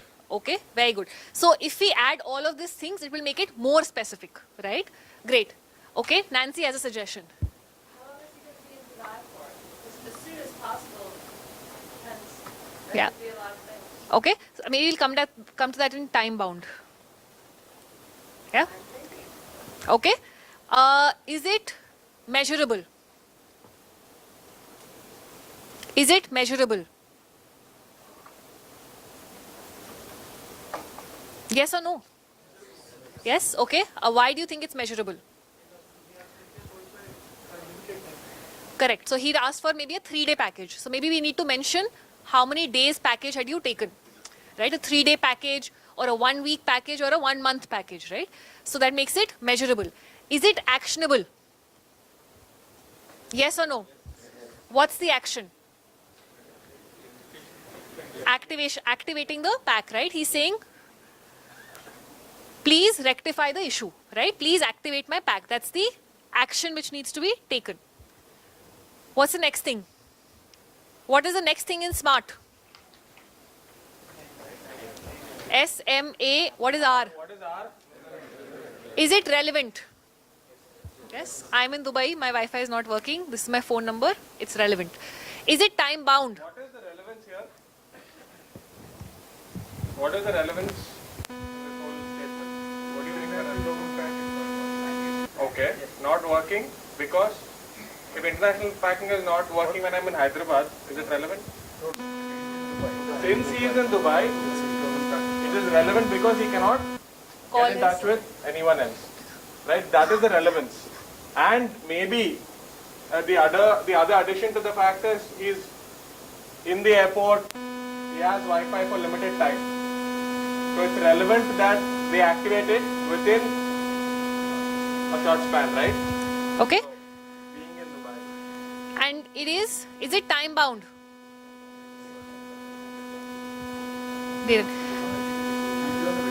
He's on a vacation, so but I would have just Earliest possible should maybe be in within 1 hour, within 2 hours, can you activate, right? So thank you so much. I think that was a great attempt, and thank you everybody for helping out and making a great problem statement. So now we have helped Ravi get international roaming in Dubai. We have another problem to solve, okay? So this was more real life, right? Day to day. Now we have a pharma problem to solve. This is something which you'll face maybe hopefully not every day, but quite often. So now after we've helped Ravi, we need to help Ramu. So if you all go to page 22.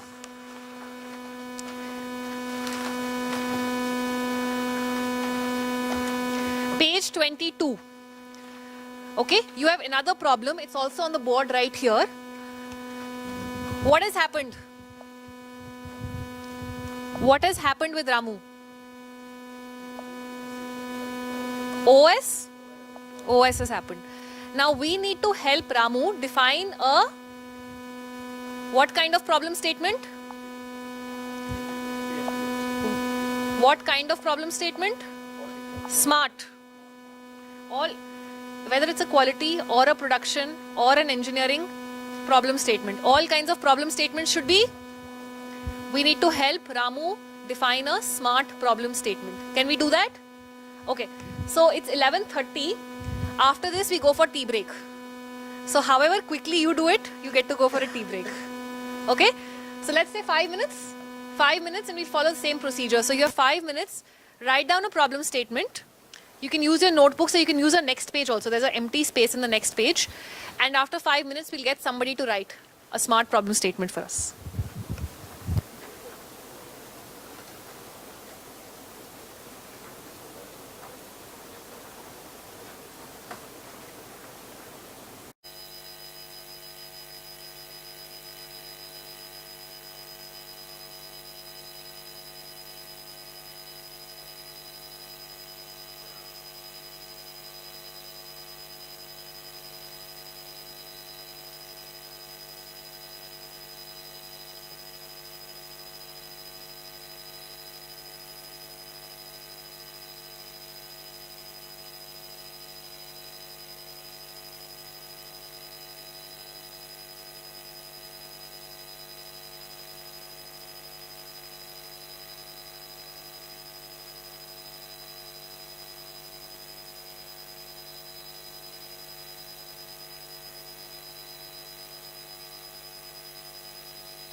Great. So now For each piece of equipment, you have a unique identifier number. So that would be a good piece of information, right? Might be specific when you're investigating later, might be specific to that piece of equipment. You're doing an assay. Is the assay in process, finished product, or incoming, or stability? Because that would be pretty important to know, right? Is it in process? We don't know. So that would be a specific type of assay, right? And I think every test assay, every test method that you have has a number, right? While performing test method 1, 2, 3 on HPLC 001 for product AAA in process lot number, sample number. Do you see where we're going with this? You're making as much information as you can. So let's keep going. So we see some ways to make it more specific, right? We could tell the actual test, right? The HPLC piece of equipment. It's in process, whatnot. Measurable, we got that. We say he gave us the numbers, 90% versus the spec limit of not less than 95. We all agree it's measurable? So very good, we got it measurable, yes. And what is the action that we want here? I don't see the action. What do we want to be done?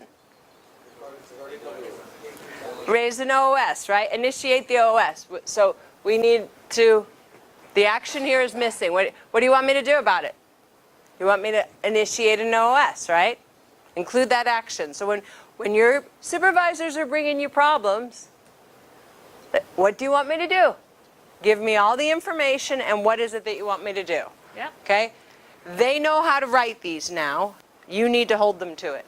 So SMART, specific, measurable, actionable, relevant. Is this relevant? Yeah. Yeah? Why? You don't know. You don't know if it's in process. Stability. That would make it more relevant. Is it product that's already out the door? Is it product? Is it holding up production? I don't really have a sense here what's going on. If I knew this was some product, raw material that I need for production tomorrow, or if this is a finished product lot that I need to release today, we could make this more relevant, right? And then time bound. How long do you have to raise an OOS? 24 hours, right? So you saw it today on the, or not today, the 22nd. I need to raise an OOS, that's the action, within 24 hours. You might also say, and we need to address this maybe sooner for production purposes, depending on what it might be. But no more accepting from your people, okay? And from yourself. Right? When they start to tell you got a problem, you make them write it to you very specifically, measurably, actionably, relevant, and time-bound. Hold them to it. They have been trained how to do this, and you need to reinforce that training because that helps everyone at the end, right? If someone just tells you I have a problem, okay, you have a problem. Well, what's the problem? What do you want me to do? Which car do you want me to take the snow off of? Okay? Make them give you SMART problem statements, reinforce it, and help them. If it isn't SMART, ask them the questions to drive it further. Do you all feel comfortable that you could enforce SMART problem statements? Do you? I need to know that you can enforce this because they're going to come to you. Would you recognize a SMART problem statement? Would you see if stuff were missing in order to ensure that they complete things more properly? Yes or no? Okay, then go have some tea. Right? Think of it like this. If somebody writes a statement, okay, a statement rasi, we've taught the same thing to the staff yesterday. ఇలాంటి ఒక statement రాసి ఎవరైనా వస్తే అతనికి అర్థమైంది అతను ఏం రాశాడు మీకు అర్థమవుతుందా so the idea of having what is the idea of having a smart problem statement ఎందుకు ఉండాలి స్మార్ట్ ప్రాబ్లమ్ స్టేట్మెంట్ మీరు రాశారు ఒకటి మీరు అతనికి ఇచ్చారు మీకు అర్థమైంది but can he understand it and suppose he has to do that data collection or the next step after that, what data will he collect? Suppose మీరు unit 4 అని రాయలేదు మీరు unit 6 అనుకోవచ్చేమో maybe the same reactors there in both the units, right? That's why if your starting is strong and it needs to be strong కదా if అది robust గా లేకపోతే మనకి మిగతావన్నీ ఏవి ఎంత చేసినా ఇక్కడేదో మిస్ అవుట్ అయిపోవచ్చు so that's the reason we have emphasized this multiple times to them and now to you so that when somebody comes to you and writes something, me first SOP lo meer chusinapudu what is the first user department's this thing? They have to write a brief description of the problem. Kada? Deviation raise chesinapudu first before QA ki elle mundu, the production department has to write a brief description. Dantlo if it's not smart, then next ఏవైతే చేయాలో data collect చేయాలి, ఏదైతే చేయాలో investigation చేయాలో, they have so much more difficulty because details are not there. So that's the reason this is the most important thing. It wastes time. It's not efficient because if you have to go back and say, which HPLC, which product, what was that? Was that finished product? Like you're wasting time. It's just not an efficient way to work. It's like any journey. If you start off in the wrong direction, it's going to take longer. Okay? This is a problem at your site. You want to resolve it as quickly as possible, right? So start with that. It's critical to get a very clear, smart problem statement so that whoever's gathering up the data or clearing the snow off of the car knows which car. They don't waste a lot of time. Okay? All right. Thank you very much. Seniors house right outside. We will see you back at 12. 15 minutes tea break. Okay? See you back at 12. I mean by that, like, if you just stop it here, I know there was a problem at this point, but if you stop it right here, you're just going to throw it away. You have to process it forward to the next stable point. And maybe there's 3 other lots that are right behind it. And so what you need to do is raise up that problem statement in a smart way and then get to a point where you can interrupt and stop the process, but take everything to a stable point and quarantine it until you figure out exactly what you're going to do with it. Does that make sense? Okay. And whatever immediate action you take, notify QA of when you give them that. Say, I'm taking it forward to step 5 and I'll quarantine it there. I've got 3 other lots, lot 1, lot 2, lot 3 right behind it. I have to take them forward as well, and then we'll stop in between. We need to know exactly what immediate action you're going to take, but don't lose your lot by just stopping completely if it's not at a stable point. And then impact assessment. Okay, we use the acronym SQIP. You have a circular star diagram. And we use this a lot, SQIP. This is when you're doing your impact assessment. Safety, quality, identity, potency, purity. Okay? Does that make sense? It's an acronym that we use, SQIP, safety, quality, identity, potency, and purity. And we're looking at these factors in order to determine, is this critical, is this major, or is this minor? A lot of people ask me, how do I know what's critical, what's major, and what's minor? Think about it like this. When we have a recall is when you return product from the market. You're familiar with the term recall? We have 3 levels of recall. We have a class 1 recall. A class 1 recall is a recall because what is wrong with this product may be such that it could cause the death or some irreversible medical condition to the patient. Meaning it would be permanent death or permanent damage. That's class 1. That's critical. Okay? Class 2 is major. Means it's serious, it could cause some problems, but likely we can reverse those problems, not permanent problems. Okay? Minor is still a problem, but likely we're not going to have any serious issues. Okay, maybe some temporary discomfort, but nothing serious. Let's talk about examples of critical situations. If I have a tablet that is an opioid tablet, okay, it's slowing your heart down, it's a pain tablet, and I have a 50 milligram tablet, and I have a 10 milligram tablet. Okay? And I put the label for the 10 milligram tablet on the wrong container. I put it on the 50. What do you think the impact of that is? It's critical because the person could overdose, right? That's not reversible. Okay? That's dangerous. Very dangerous. Particularly because we typically prescribe opioids based on your weight. So we might, if we had the wrong label on it, if we had the 10 milligram label on 50 milligram tablets, okay, and I say take 2, I think I'm giving you 20 milligrams and you're really getting 100 milligrams. This could be deadly, right? If we have any type of, we call them objectionable organisms. These are, do you have sterile products?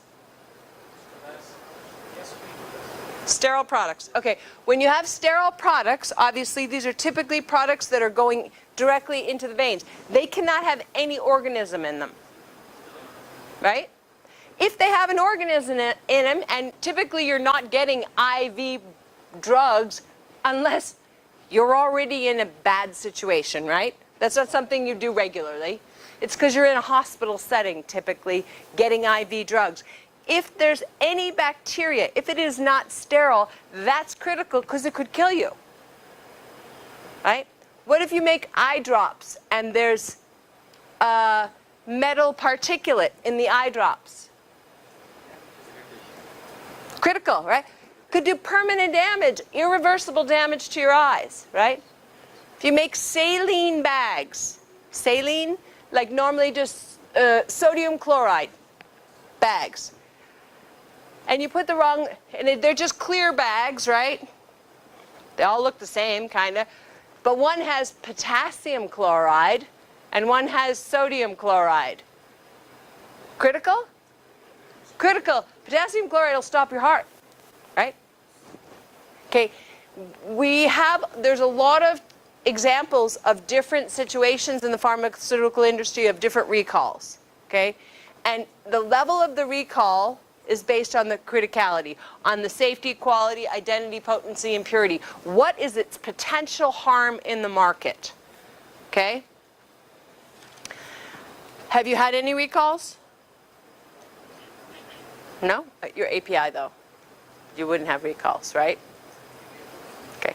I've worked in the pharmaceutical industry for a long time. I've had a lot of recalls. When you're at the top of the company, any recall is your name.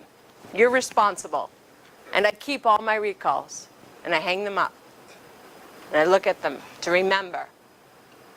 Mistakes happen. I'll give you another example. When we do surgery on small children, but typically on small children, we put a tube into their throat with lidocaine, something to numb the throat, okay? Because when we're doing the surgery, we don't want them to gag, right? And what happened was I had a medical device where the drip mechanism was at the wrong end. It was going to drip in their mouth and not at the throat. What kind of recall would that be? Critical. Because if they're in surgery and they gag, they will inhale their own stomach contents into their lungs.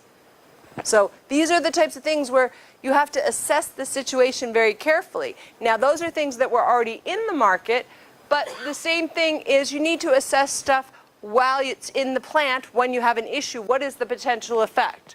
So someone had asked me earlier, how many lots do I need to do? How far does this go? The FDA, the regulation is very clear. If you want to look up the regulation, it's 211-192. That's the actual regulation, and that regulation states, and this is where a lot of people get in trouble. The investigation has to extend to the other batches of the same drug product or other drug products that may have been associated with the specific failure or discrepancy. Okay? What does that mean? We always want to put a fence around the problem. Does that make sense? I need to bracket. I need to know, you know, it didn't go any further back than here. Okay? Maybe that OOS that we had, Ramu had, an OOS we just did, and we just changed the column on the HPLC. Okay? And since that time, so then we can say, okay, only going back, we determined that the column was the problem. We put the wrong column on. Only the lots that were tested from that time forward do we need to make an impact. And in some cases, there might not be an impact. But we at least have to acknowledge, if you made a change to a piece of equipment, okay, when did you make that change? Maybe you only have to go back. If you have a certain raw material lot, it's lot X, okay? How many lots and there's a problem with that raw material lot. Can you tell me how far it extends? To all the lots that used it, right? We need to have full traceability. So if I used it in 10 lots, then I need to assess all 10 lots. Does it make sense? It's your responsibility to take a look and figure out how far out, and you want to bracket it wherever you can. So for example, in the case of aseptic operations, right, we have to do media fills every 6 months, okay? This proves that we're good, that we can maintain the sterile environment. If we have a failure, okay, so I did a media fill in February, okay, and it was good. And then in April, I got a sterility failure, okay, right here. I need to assume now and assess all of these lots. Everything that I made from the last good media fill to the sterility failure, okay? You want to do this too. This is why when we do decommissioning, when you shut down an area before you're going to do maybe some work or something, you want to do a full decommissioning so you bracket it. In case when you turn it back on, there's a problem, you can say, no, it was okay as of this point. So the more often you do your checks, the easier you can bracket. And that's a decision you need. It's a risk-based decision, okay? If you don't, whatever, calibrate your equipment once every 10 years, and then it's out of calibration on the 10th year, how long has it been out of calibration? You have to go back to the last good calibration. If you calibrate it every 6 months, you can go back to the last 6 months. It's a decision that you need to make. Obviously, you don't want to, you're a business, you need to be a business conscious, and but you have to balance that risk. So now let's take a look at some examples. This point here, You had the question, right? Does anybody have any other example right in their mind? This happened. How many lots back should I go to? Anybody has a question? कभी हुआ आपके साथ? समझ नहीं आया कितने lots को देखूं अब मैं? कितने batches को देखूं? So two things ikkada. First, the lots దాంట్లో ఒకటి. Second thing, even on critical, right? On level 1 recall, examples, you get it right? Wrong pasting, ఒకవేళ చేశారనుకో, saline bundling ఏదో ఎక్కించారనుకో, that could lead to death. Or something which is 50 mg and 10 mg and 50 mg mix up అయిందనుకోండి. That also is a critical thing, right? దీంట్లో I have one thing, right? Just reiterating what Nancy said. ఒక చిన్న example, రాముది మనం చేసాం కదా. Suppose batch 10 లో issue వచ్చింది, okay? And the reason stated in the investigation report is HPLC not working, okay? Batch 10 was on 20th October, okay? Example. Last column change was on 10th October, okay? And 10th October batch 6 was running. ఏమేం batches check చేస్తారు? Of that equipment, of that product, or do we have to check other products which have run on that equipment? All products, right? You want to go back to that point, but you also want to look at if it was a column change error, look at your other pieces of equipment to make sure you didn't make the same column change error, whatever might have been the issue. But I would go back if you determined that in this particular HPLC that it was in fact the column change. Something was done, column change.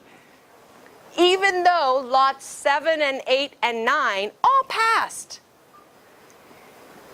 How do you know they were really good? Just because they didn't fail and they weren't outside of spec doesn't actually mean that number was good if you're saying the equipment wasn't working properly. You need to write it down and to justify it. Does that make sense? Yeah. So even if it is correct ga ochina kuda, since the reason is that machine is not working, HPLC is not working well, it could mean that those are not actually correct. So you have to go back and check all of them. Any questions? Any questions? You can ask a question in Hindi or Telugu also. We will translate for maths. It's okay. Any questions? So now this means when you go back, then you will know which batches, which lots to consider. All good? If someone gives you a SMART problem statement, you'll know which lots to consider. So let's try a couple. Okay, so QA might determine whether an interruption or suspension of activities is required, right? But again, even if QA wants you to shut down, you should take everything to a stable point. Okay, sometimes you have hold times that you can't exceed.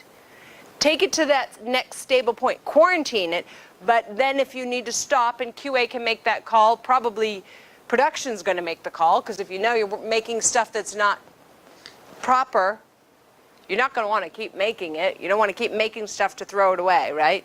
You're going to want to stop anyway, but take your product to a stable point and control it. Quarantine it until you make your decision on the deviation. Yeah? So, here we go. There's SQIP, safety, quality, minor, major, critical. Let's take some actual examples, okay? This SQIP is very good. I like it. Ask ourselves. So that one where I said the 10 milligram opioid label was on the 50 milligram. What was impacted? Safety, right? Identity, because it had the wrong identity on it. The potency, right? Because it was different strength. You know? Doesn't mean it wasn't as pure as the 10 and the 20. That wasn't the issue. And we didn't say there was anything wrong with the 50 milligram tablets or the 10. So it wasn't necessarily the quality, but we had some other issues. Right? Does that make sense? All right. Let's go ahead and say, first of all, here, one of your people just came to you and said the color of product X was pale yellow instead of white. Are you happy with them? Is this a SMART problem statement? Yes? Who's saying yes? Is it? What is S? Is it specific? What product? Okay. It was observed to be pale yellow instead of white. I don't know, is it supposed to be white? Is it supposed to be pale yellow? What's the spec? What's the range? What is it? I don't know. This is the type of statement when one of your people brings it to you, you should say, go back and make it SMART. These are not at all SMART statements. Okay, but what would be, in this case, the immediate action? Remember, you don't have to wait for QA. There's certain actions you just need to take right now. You tell QA what actions you took, but you take some immediate action. What are you going to do with this? You realize you got the wrong stuff issued out. Quarantine that can. Hold that product, right? Let materials know. Don't let it go anywhere. Whatever's your process, but don't let it go. Don't just go, oh, well, I told QA, and let it keep going into the system, right? You need to take some immediate action. And whatever immediate action you take, you need to tell QA that immediate action and include it in your SMART problem statement. Here's what I've done so far. I put the product in quarantine. I've tagged out equipment number 1, 2, 3. I've notified maintenance at this time. Okay? Okay, now we have to classify. Once again, we have terrible, terrible, not smart statements, okay? The order for product X was generated on this code instead of that code. Is that a good problem statement? Do you know what to do with that? I don't. It's not a smart problem statement, is it? I don't know when. There probably was an order number, right? I don't know what's the difference between 1, 2, 3 and 1, 2, 5. I don't know when you need it. I don't know what batch number it's for. Like, this is a terrible statement. I don't know how anybody's supposed to decide, but you know what? We're going to take the challenge. We've got to order an order. So it's just an order at this point. We have to make a decision. What do you think on the classification and why? It's a major. Okay, why?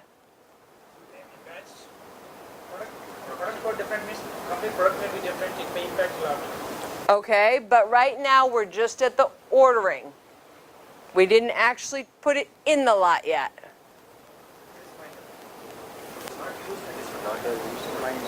If you catch it before it's used, I mean, it's a pain in the neck, and you should find out why you made the mistake, and it might hold up some time, but it didn't actually go into the product. Okay?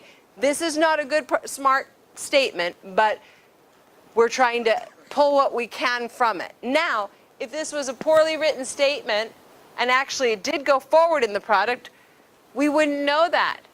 Okay, so I can't stress enough to you the importance, because somebody needs to make a decision immediately on the criticality, and so you have to give them as much information as you can.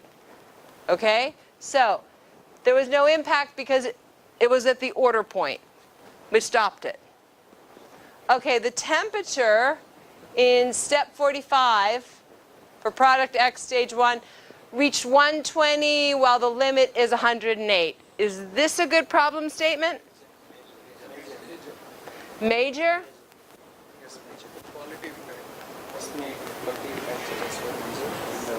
It's not a smart statement. It's not a smart statement. I have a quick question. Is step 45 a critical process step? I hear people saying yes. I don't know. Step 45, critical process parameter. Is this a critical, not more than 108? Is that a critical process parameter? Let's assume that it is. If that's a critical process parameter, then it's critical.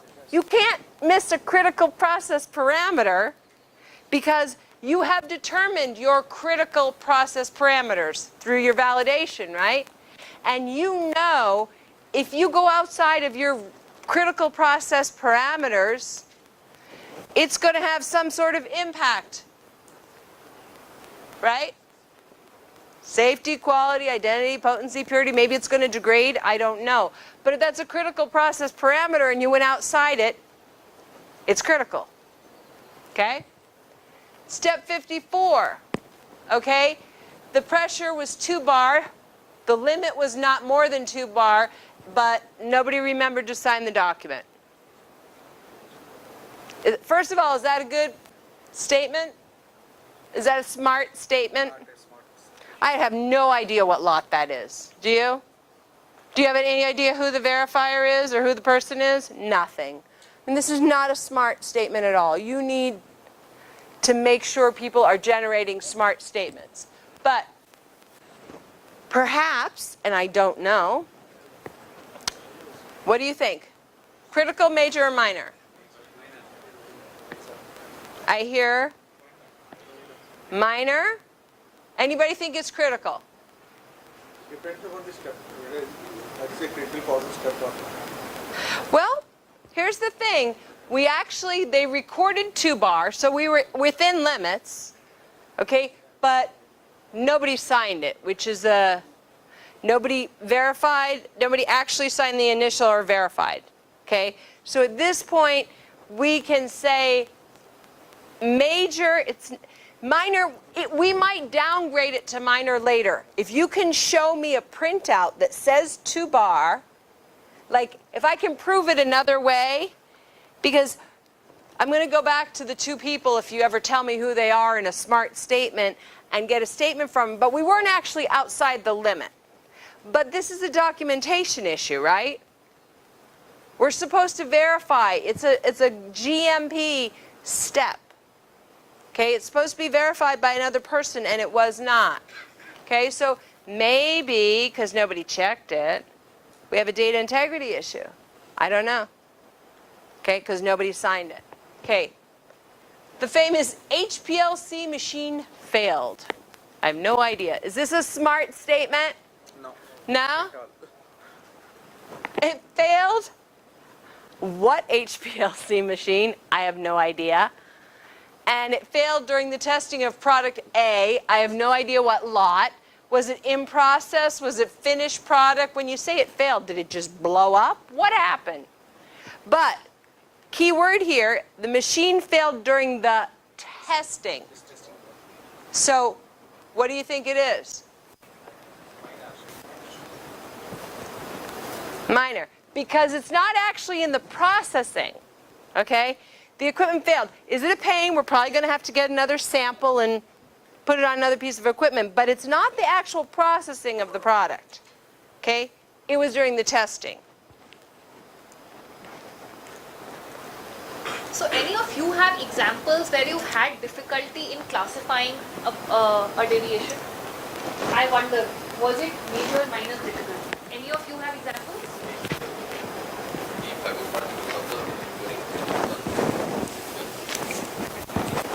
So he's sharing example, any fiber particles observed during centrifuge unloading.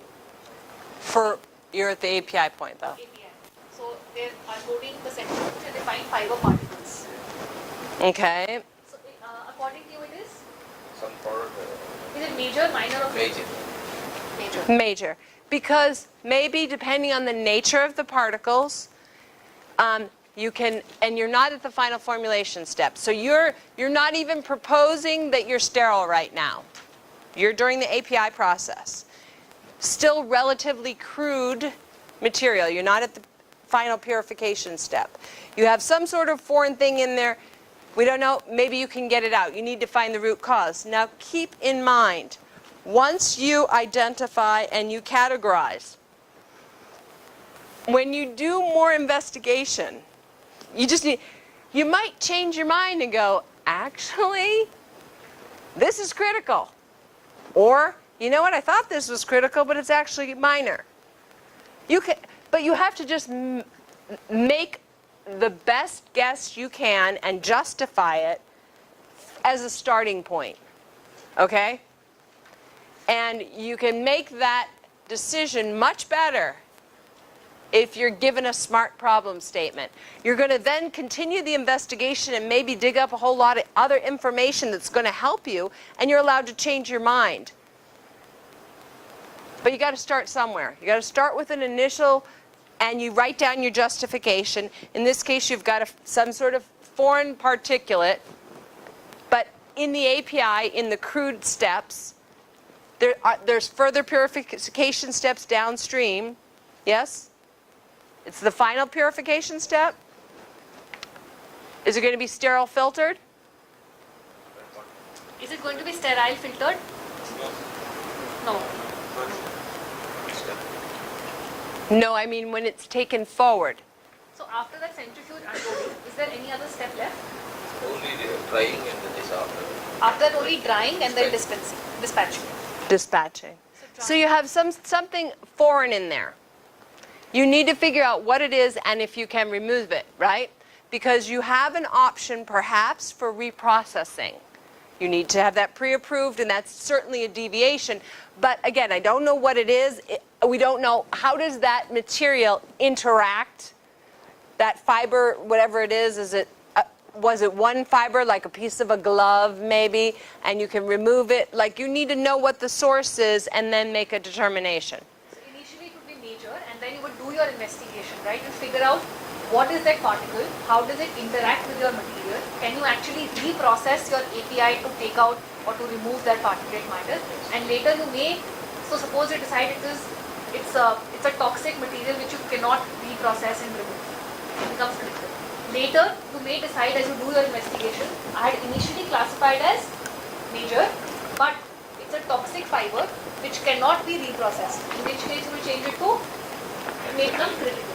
Actually, it was happened in PPK and reactor gas cuts, fiber particles come out. So the reactor gas cuts, the fiber particle of those were coming out. They later, during investigation, and by purification, they could remove it. So you reprocessed. And you document your reprocessing steps, right? Because we do have sometimes, and that happens, right? Sometimes we do have to do reprocessing. It's not ideal. Obviously, it's not efficient.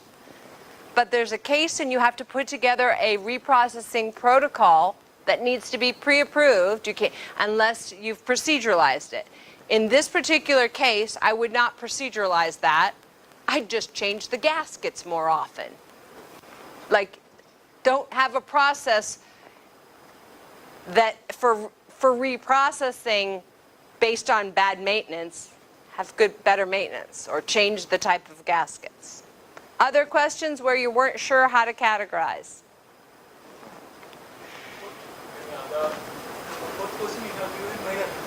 For the fourth one, minor, yeah. Because Sorry? Whether the test solution was injected. Then after the instrument got the problem.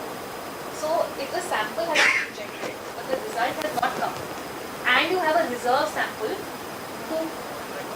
it doesn't matter if it's injected or not. It's not hurting the product. This is the testing step. You have to get another sample for sure. After injection test solution, the instrument got failure. Correct. Then what should we do? How should we calculate major or minor? So after injecting the test, after the batch was injected, Yeah. how do we determine whether it's minor or major? You know that the machine was broke. So two things. After you injected the sample, the machine broke. Yes. First, two things which you have to check whether to classify minor or major. One, has the sample test result come? If the result has come and it's OS, it's OS. You raise a phase 1. You raise a phase 1. But if you had injected the sample, the test has not completed yet, and you have a reserve sample which you can inject. It is minor because it has no impact on safety of the product, no impact on quality of the product, no impact on identity of the product, of purity of the product, or potency. We said SQIP, right? Safety, quality, identity, potency, or purity. Ask yourself, I injected the test solution. Before getting the result, the machine has broken. I have a reserve sample which I can inject now and test. Because the machine is broken, has it impacted the safety of the product? Quality, identity, no. Purity, no. Potency, no. Since there is no impact on any of these, it is a minor. Whether we got the result or not, it's still a minor because it's the testing. We'll have to have a laboratory OOS. We'll do a phase 1, right?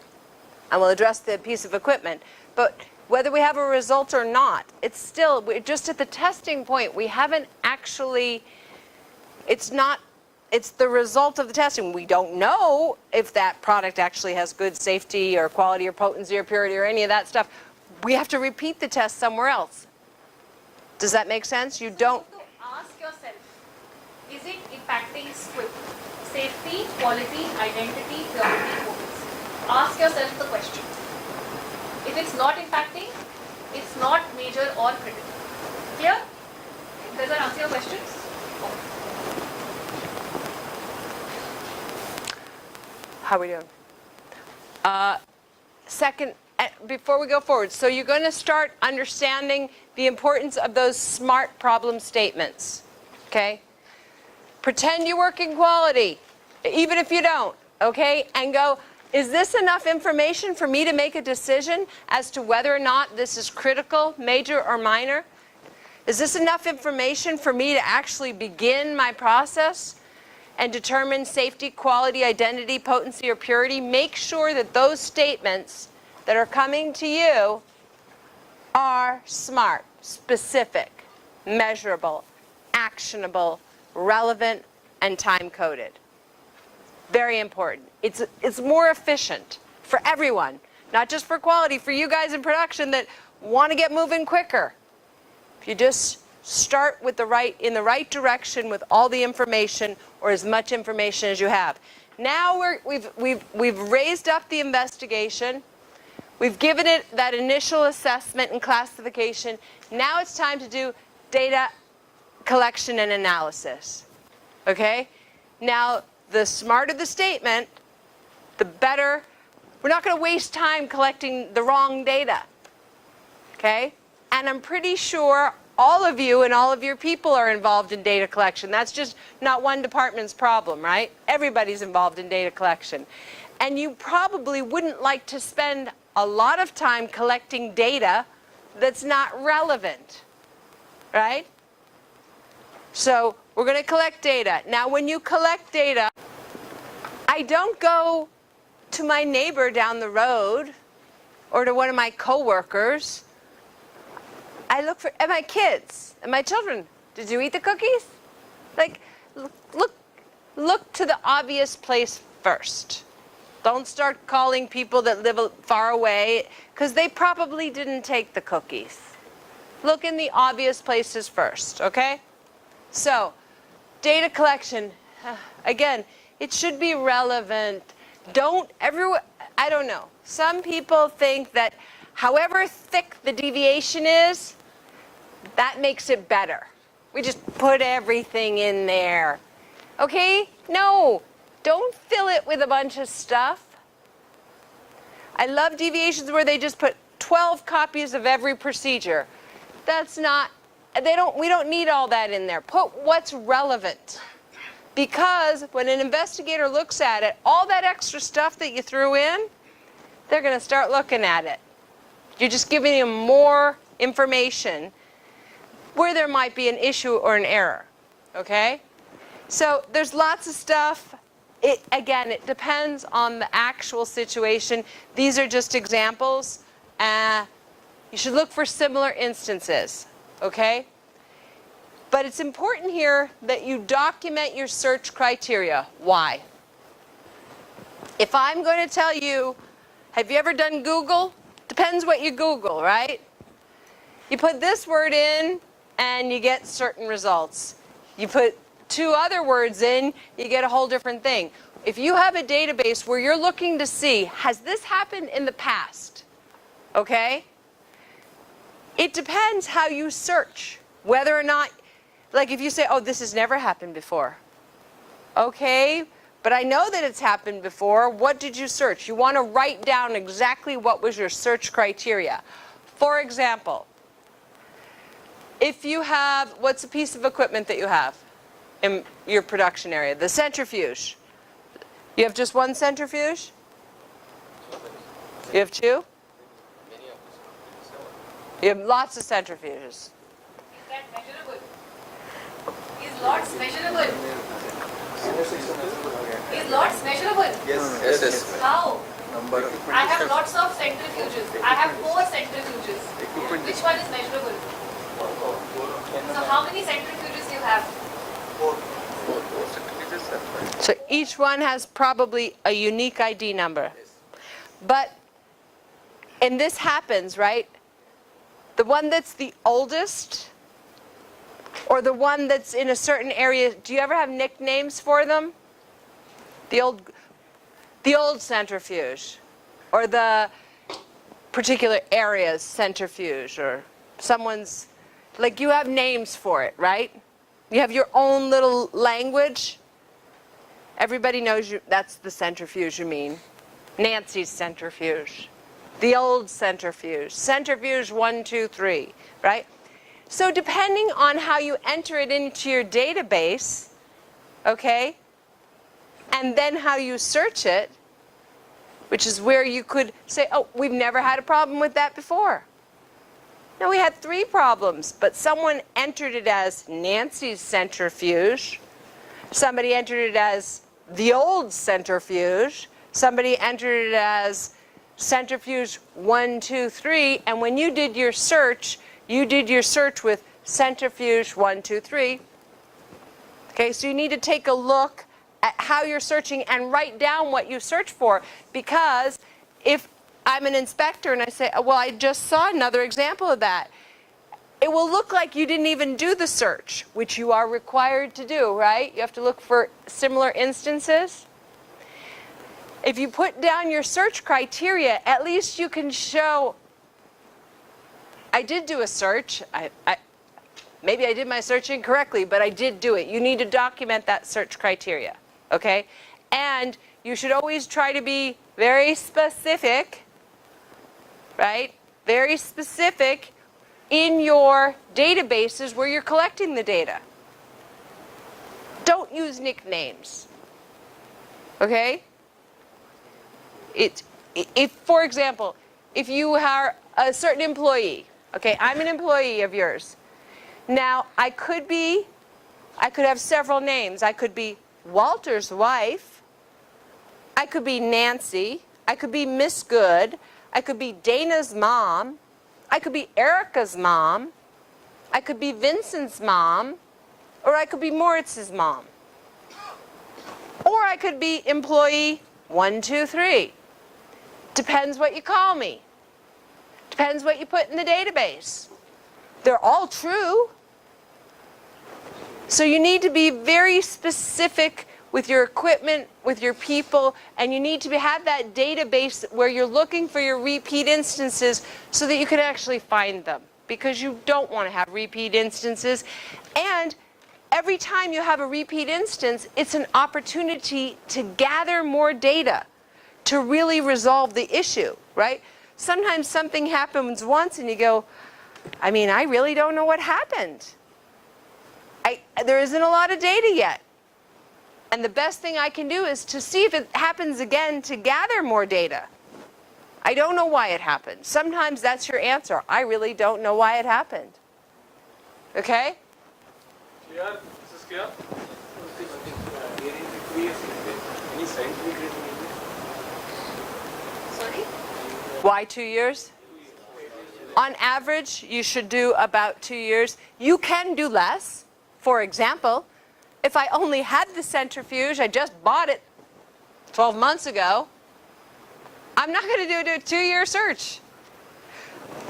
Put in your search criteria. I searched from I went back to January 2016 to today's date. That's when I did the search, because there might be one tomorrow and it won't show up. And this was my search criteria. Okay? If you choose a different search criteria, typically 2 years you're looking at, but you can do less. Give me a reason why. Maybe we didn't even make that process. Maybe we had a significant change in the process in September. Therefore, anything that happened before that wouldn't be relevant. Typically 2 years is not bad. Minimum 12 months or some other time frame that you explain to me why that makes sense. Is there an expectation from the FDA that this is, like you said, minimum 12 months? Is that an expectation from the FDA? The expectation is you looked back with due diligence. Okay? It's not defined, but they're going to, you should look for what's appropriate for the process. Okay? Obviously, if you just got the piece of equipment, you can't look back too far. You don't need to go back 20 years, you know? So is there a defined period? No, but if you need to justify whatever period it is, and as long as that justification is reasonable, okay, and when I say is reasonable, it kind of is up to the inspector whether or not they think it's reasonable, but if there's reasonable justification, but if you, for example, go back just 11 months, and in the 12th month there was actually the same thing, it's just not going to look good. You know, you have to be smart about it. The answer is there's no scientific justification, right? Even the regulations themselves say with due diligence, right? Based on due diligence. So I think it's a call which you have to take and justify that call in the investigation report.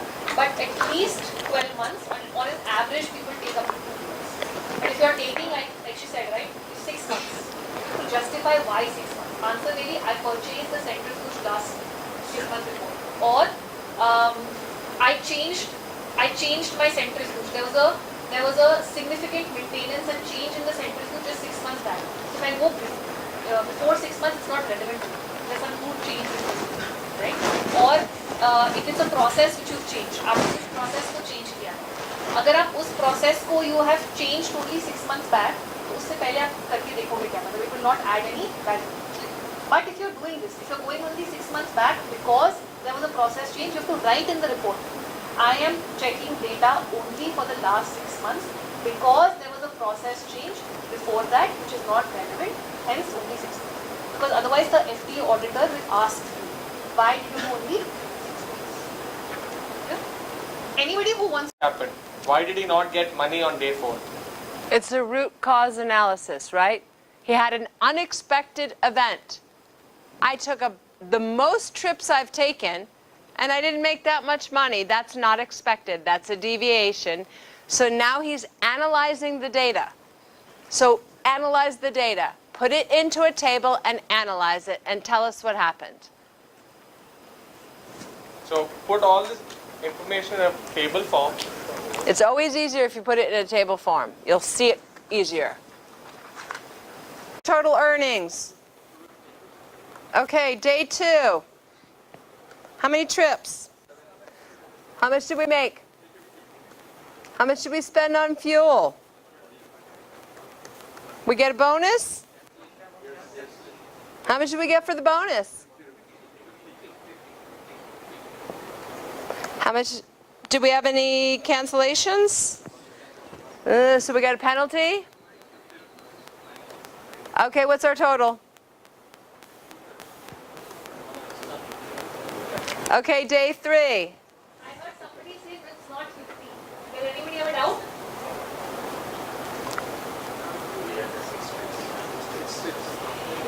How much you make? 300.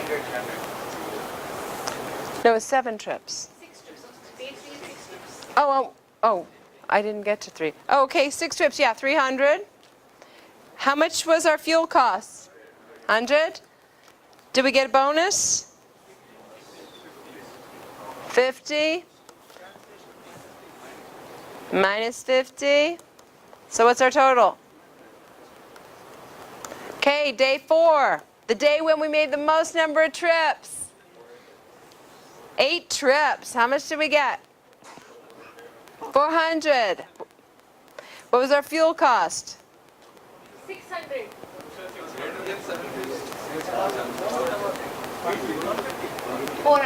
It's 400. Fuel is? 150. Bonus? And penalty?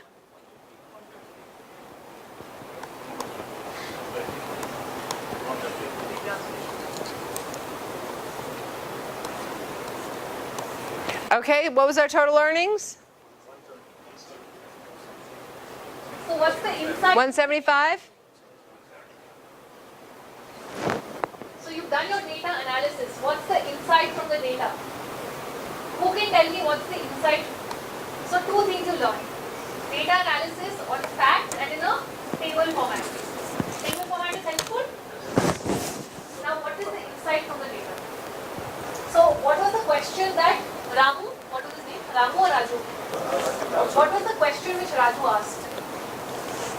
On the last day, day 4, I made 8 trips, maximum trips, but I paid less money. What does your analysis tell you? Why? So what will you tell Raju? What will you tell Raju? He should not cancel his trips.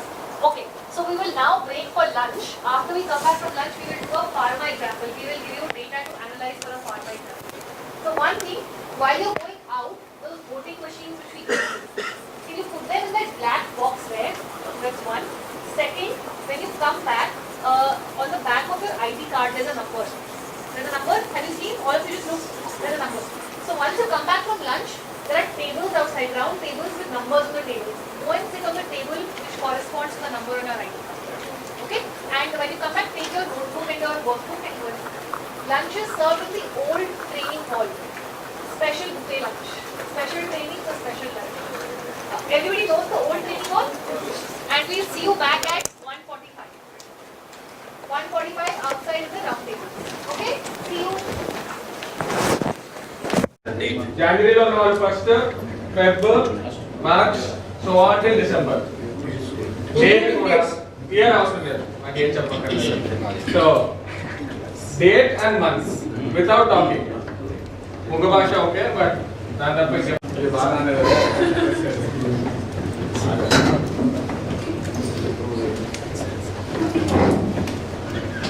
Very confident December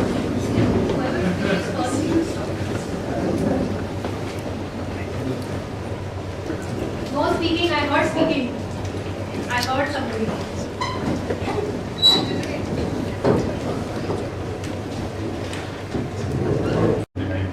6 months. First, 25, second, 10th? One deviation. One deviation. joke kaadu, serious. I just want to mention when the supervisors, your team, your subordinates did the lineup, they didn't have that many deviations. So something to think about. Okay. Now we were talking about how to analyze data, correct?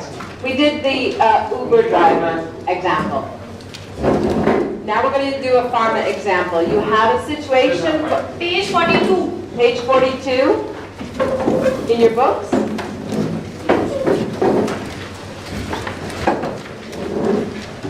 There's several. We're going to talk about it when you're done. We're going to give you, what are we giving, Swati, 15 minutes? About 15 minutes we'll give you, okay?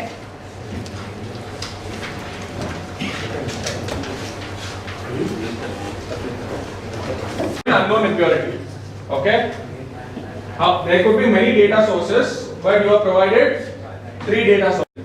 The second data sheet is critical process parameters for 15 batches, and the third is breakdown maintenance record. So this is the first sheet for 3 data sources. దీని నుంచి మనం ఏం చేయాలి? 2 things. One is what gave me this thing, right? I did not clearly mention while we were playing the game. ఇందాక మనం Uber example లో ఏమొచ్చింది అంత డేటా చూసాక the insight was cancel less number of trips okay so మనకి దీని నుంచి are we able to find something which can actually చేయండి try to identify the challenges and insights and then will discuss clear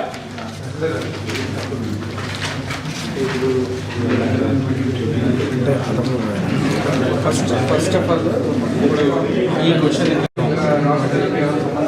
can we identify unknown impurity reason for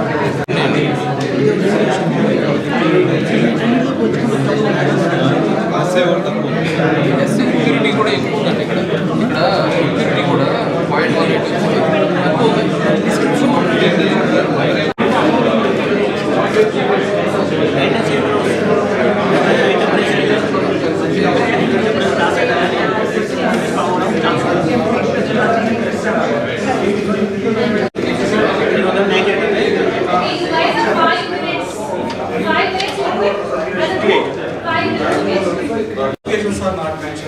Okay, good. It says one is, the last one is light yellow. Who says that's bad?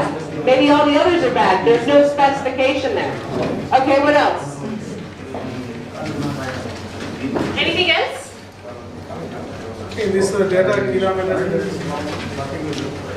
I'm sorry. This data is sufficient? For what? Okay, anybody notice anything else about this data? Hard water, steam was used instead of hard water. No, challenges in the data. So one is that color specification is not given, which is a very, very good point, right? I don't know what is the specification of the color. Any challenges with the data? Anything missing in the data? You are right. It's up to them. Very shortfall. Any shortfall in the data? Let's Everybody quiet. Everybody stop discussing among among yourself, 1 minute. First here, any shortfall in the data other than color specification? Sorry? On this data, yes.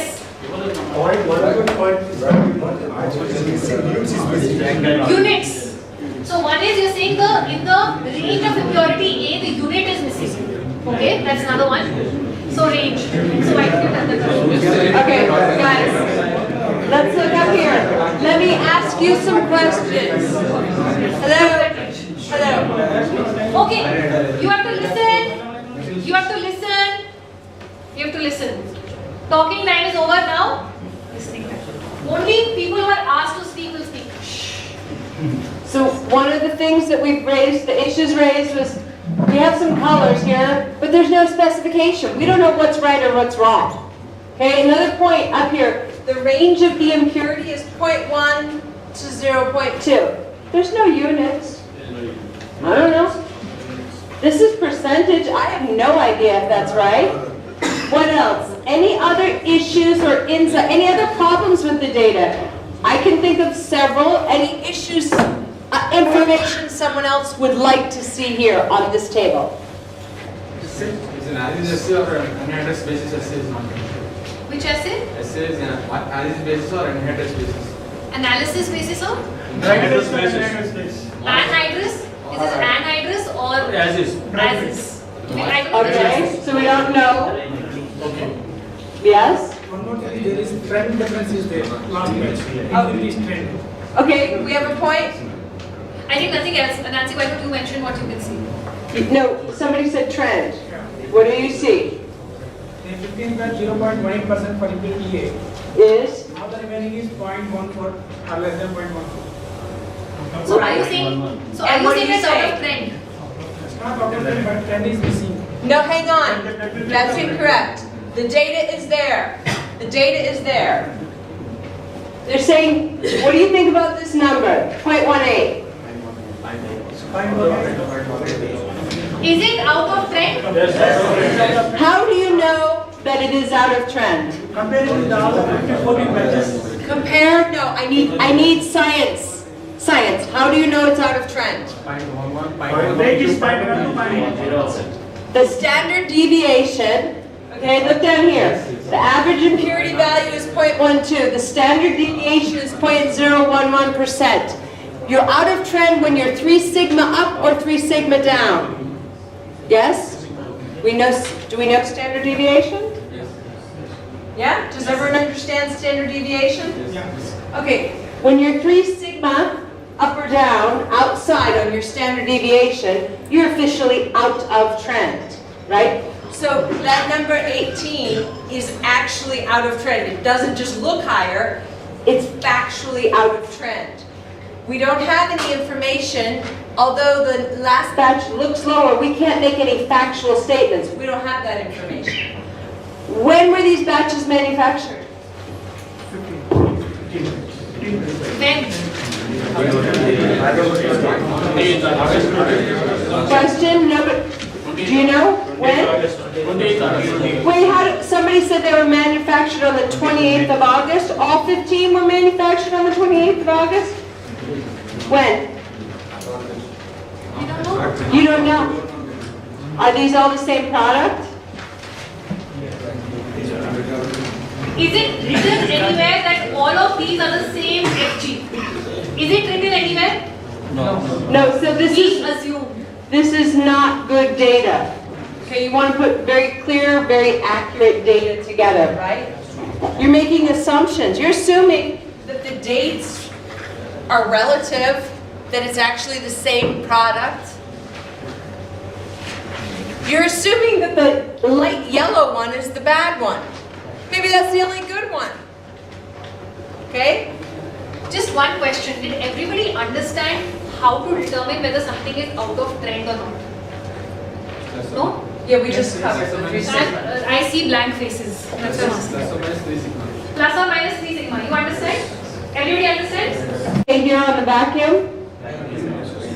Vacuum limits was not mentioned. Under vacuum only it's stated. They said distillation under vacuum, but they've not mentioned under what vacuum limit. Okay, so just 60 to 65. Then we have the reaction for 4 hours at 22. Any other information you'd like to see here? 5 degrees. Last one. What's that? 15. This one is actually out of limits, you can say that. This is at the upper end. That's it, that's all you can say. Again, we don't know what these finished goods are, if they're all the same. What's the date? It would be interesting if they weren't the same, if step 21 is actually the same in the different batch records, if they're different batches, right? Okay, let's go to the next one. What do you think about this data? Table number 7. What do you think about this table? Wait, where is table number 8? So where's the mic?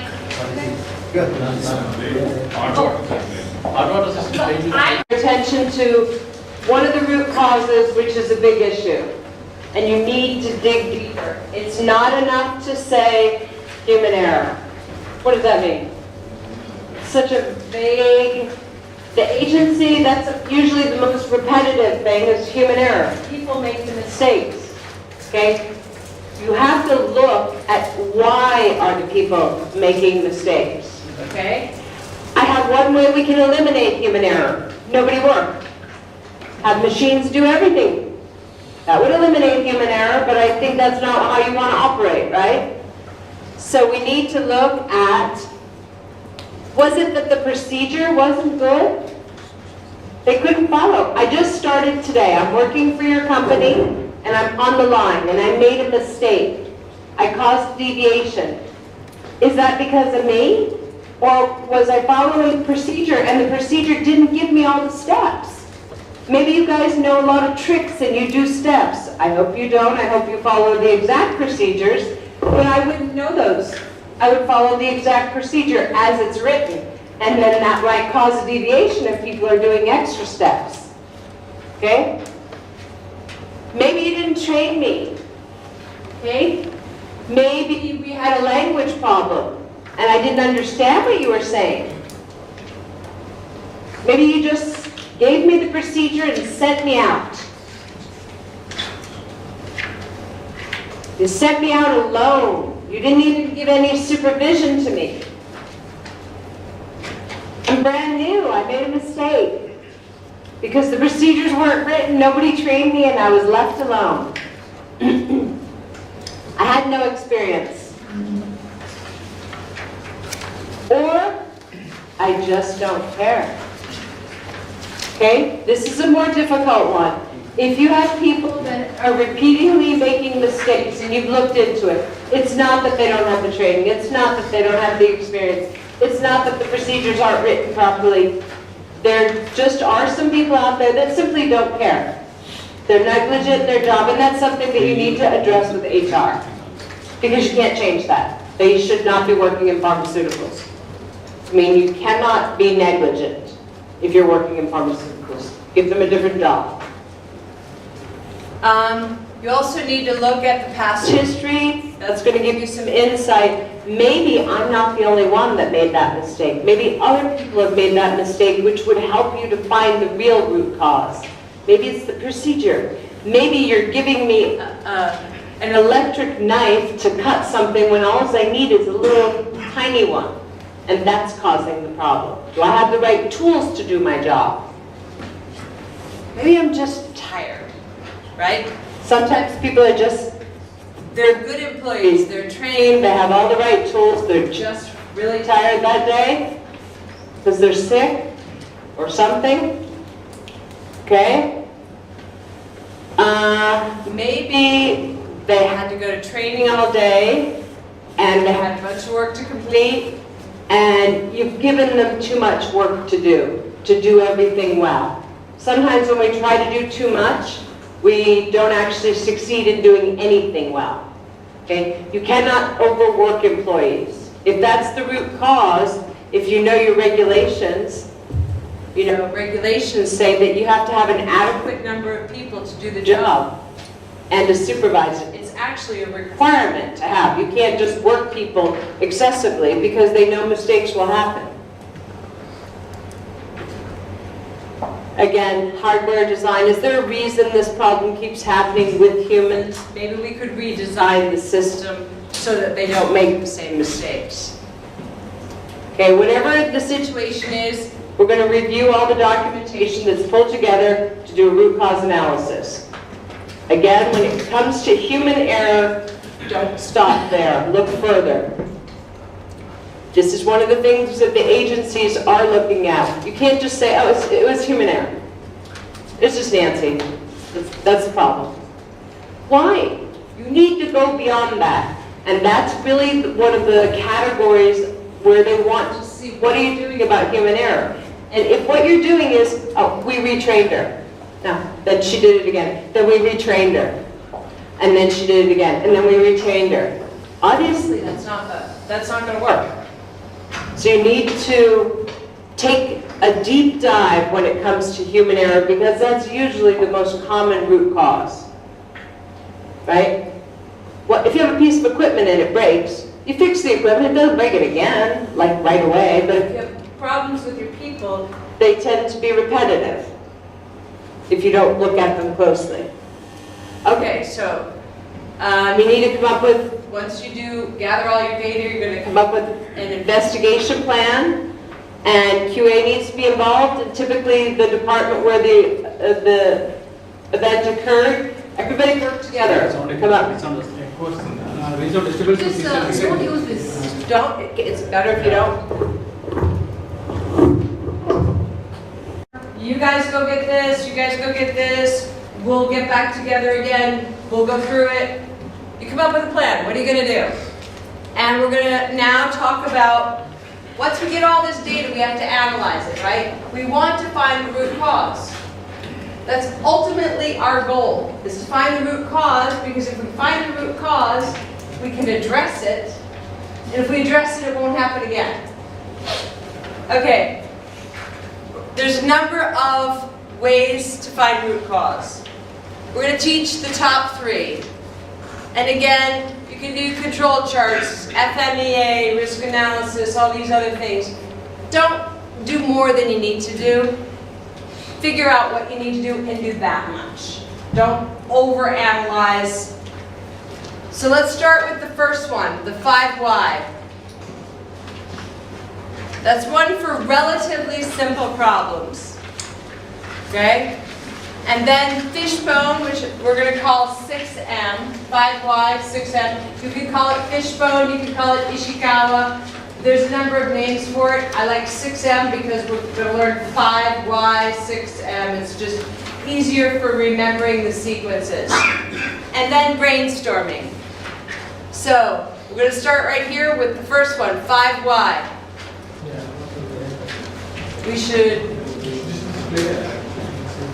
turn it loud, get the lights. Okay, this is the best training you're going to get on 5Y.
That's an interesting one, right? Did everybody get to see in the end? Everybody saw? Oh, you want something? I'm assuming everybody else thinks it's a root cause? Everybody else? Okay, sit down. So we're not. Okay, now we will play a little game.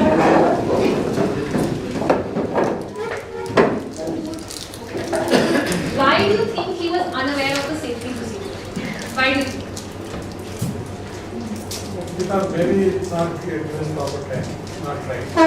So he's saying he was not aware of the safety procedure because he was not given proper training. Why was he not given proper training? Any reason? Think anything. Remarks it. Imagination. Why was he not given proper training? So he was not given proper training because training was given, but he did not understand the language. Why did he not understand the language? आप अपने मन से बनाएं, वहाँ पर कुछ नहीं लिखा है, अपने मन से। उसको क्यों नहीं समझ आया वाला? Please repeat the question. So we said there was lack of awareness of safety procedure. So I asked, sir, why was there lack of awareness of safety procedure? He said because he was not given proper training. So he asked, why was he not given proper training? He said because he did not understand the language. Why did he not understand the language? It was not addressed in the mother language. Correct. So he understood only Telugu. He didn't understand English. Now tell me, if you say that lack of awareness of safety procedures is the root cause, what is the kappa you will take? Signboards will be put in the mother language. You will, no. I have just told you lack of awareness of safety procedure. Why will you give training in mother language? The root cause you said was lack of awareness of safety procedure. The kappa you will give is training. If I tell you the root cause is lack of understanding of English, which resulted in inability to understand the safety procedure, then you will give training and you will may put up signboards in Another language. So if you had stopped, if I had told you only lack of awareness of safety procedure, what is the kappa you will take? Training. आप फिर से English में training देते, वो फिर से जाके वही करता, उसका फिर से पैंट टूटता, फिर आप फिर से सोचते अरे मैं क्या करूं? उसको दिया तो ट्रेनिंग, उसको फिर भी क्यों नहीं समझ आ रहा है? तो क्या किया, वो वीड का सिर्फ टॉप पार्ट निकाला, रूट तो छोड़ दिया। So now we said we will do a 5 why. Right? He asked why. Why did he not understand? Because he did not understand the training. Why did he not understand the training? Because he does not understand English. Therefore, now your kappa is you may make your training in Telugu. So therefore, lack of awareness of safety procedure, is it the symptom or the root cause? Symptom. Everybody understands? Let's do one more. Right? So I tell you, it's a trick. The secret is ask yourself. If I tell you a statement, ask yourself. If I ask why, do I get a second level of answer? If I don't get a second level of answer, that's the root cause. But if I am getting the second level of answer, it's the symptom. We'll try once more. Okay, very good. Stand up again. Stand up. Check. Equipment calibration not done on time. Whoever thinks it's a symptom, sit down.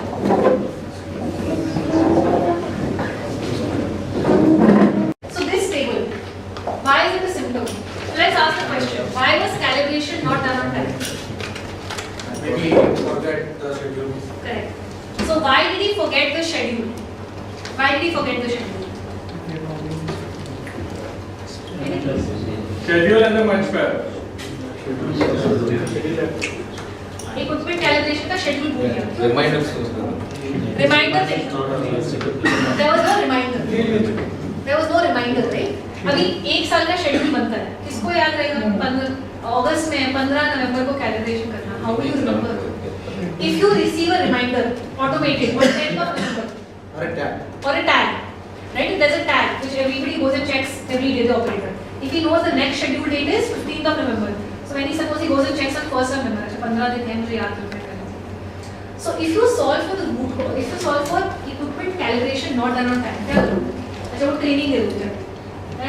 Calibration time पे करना चाहिए. Training. इससे क्या फर्क पड़ेगा? फिर से अगले साल फिर से भूल जाएगा. He will forget, right? Proper maintenance. He will forget again. So we have to solve not for the symptom. What do we solve for? Root cause. And I told you a secret. How will you determine whether it's a symptom or a root cause? You will ask. If you can give an answer to the why, it means it's a symptom. Correct? Last The one. last why. The last answer to the why is the root cause. The next one, sorry, don't play it. Now, without playing that. अच्छा ठीक है. I will not tell you now. So there's a last one. So mixing in the reactor, mixing has not been done properly. Now stand up everyone, please. Please. Last time. Sorry to make you stand. So last one, I'm not showing you the full thing because then you know.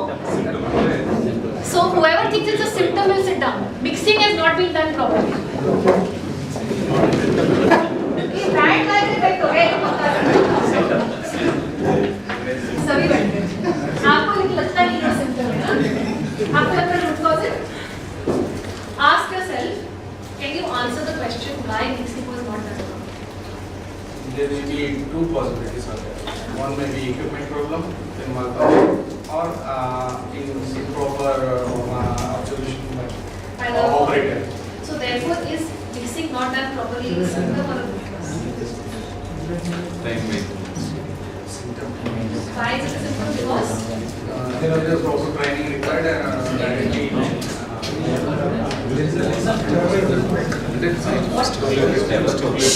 everybody we trying we need all of us to learn अगर यहाँ से सिर्फ 10 लोग सीख के जाएंगे तो कोई फायदा नहीं होगा was given in English and not the mother tongue clear so everybody understands the difference between symptom and root cause so I'm assuming that the next time an investigation happens and QA says the root cause is training not done properly what will you tell QA what will you tell QA it is a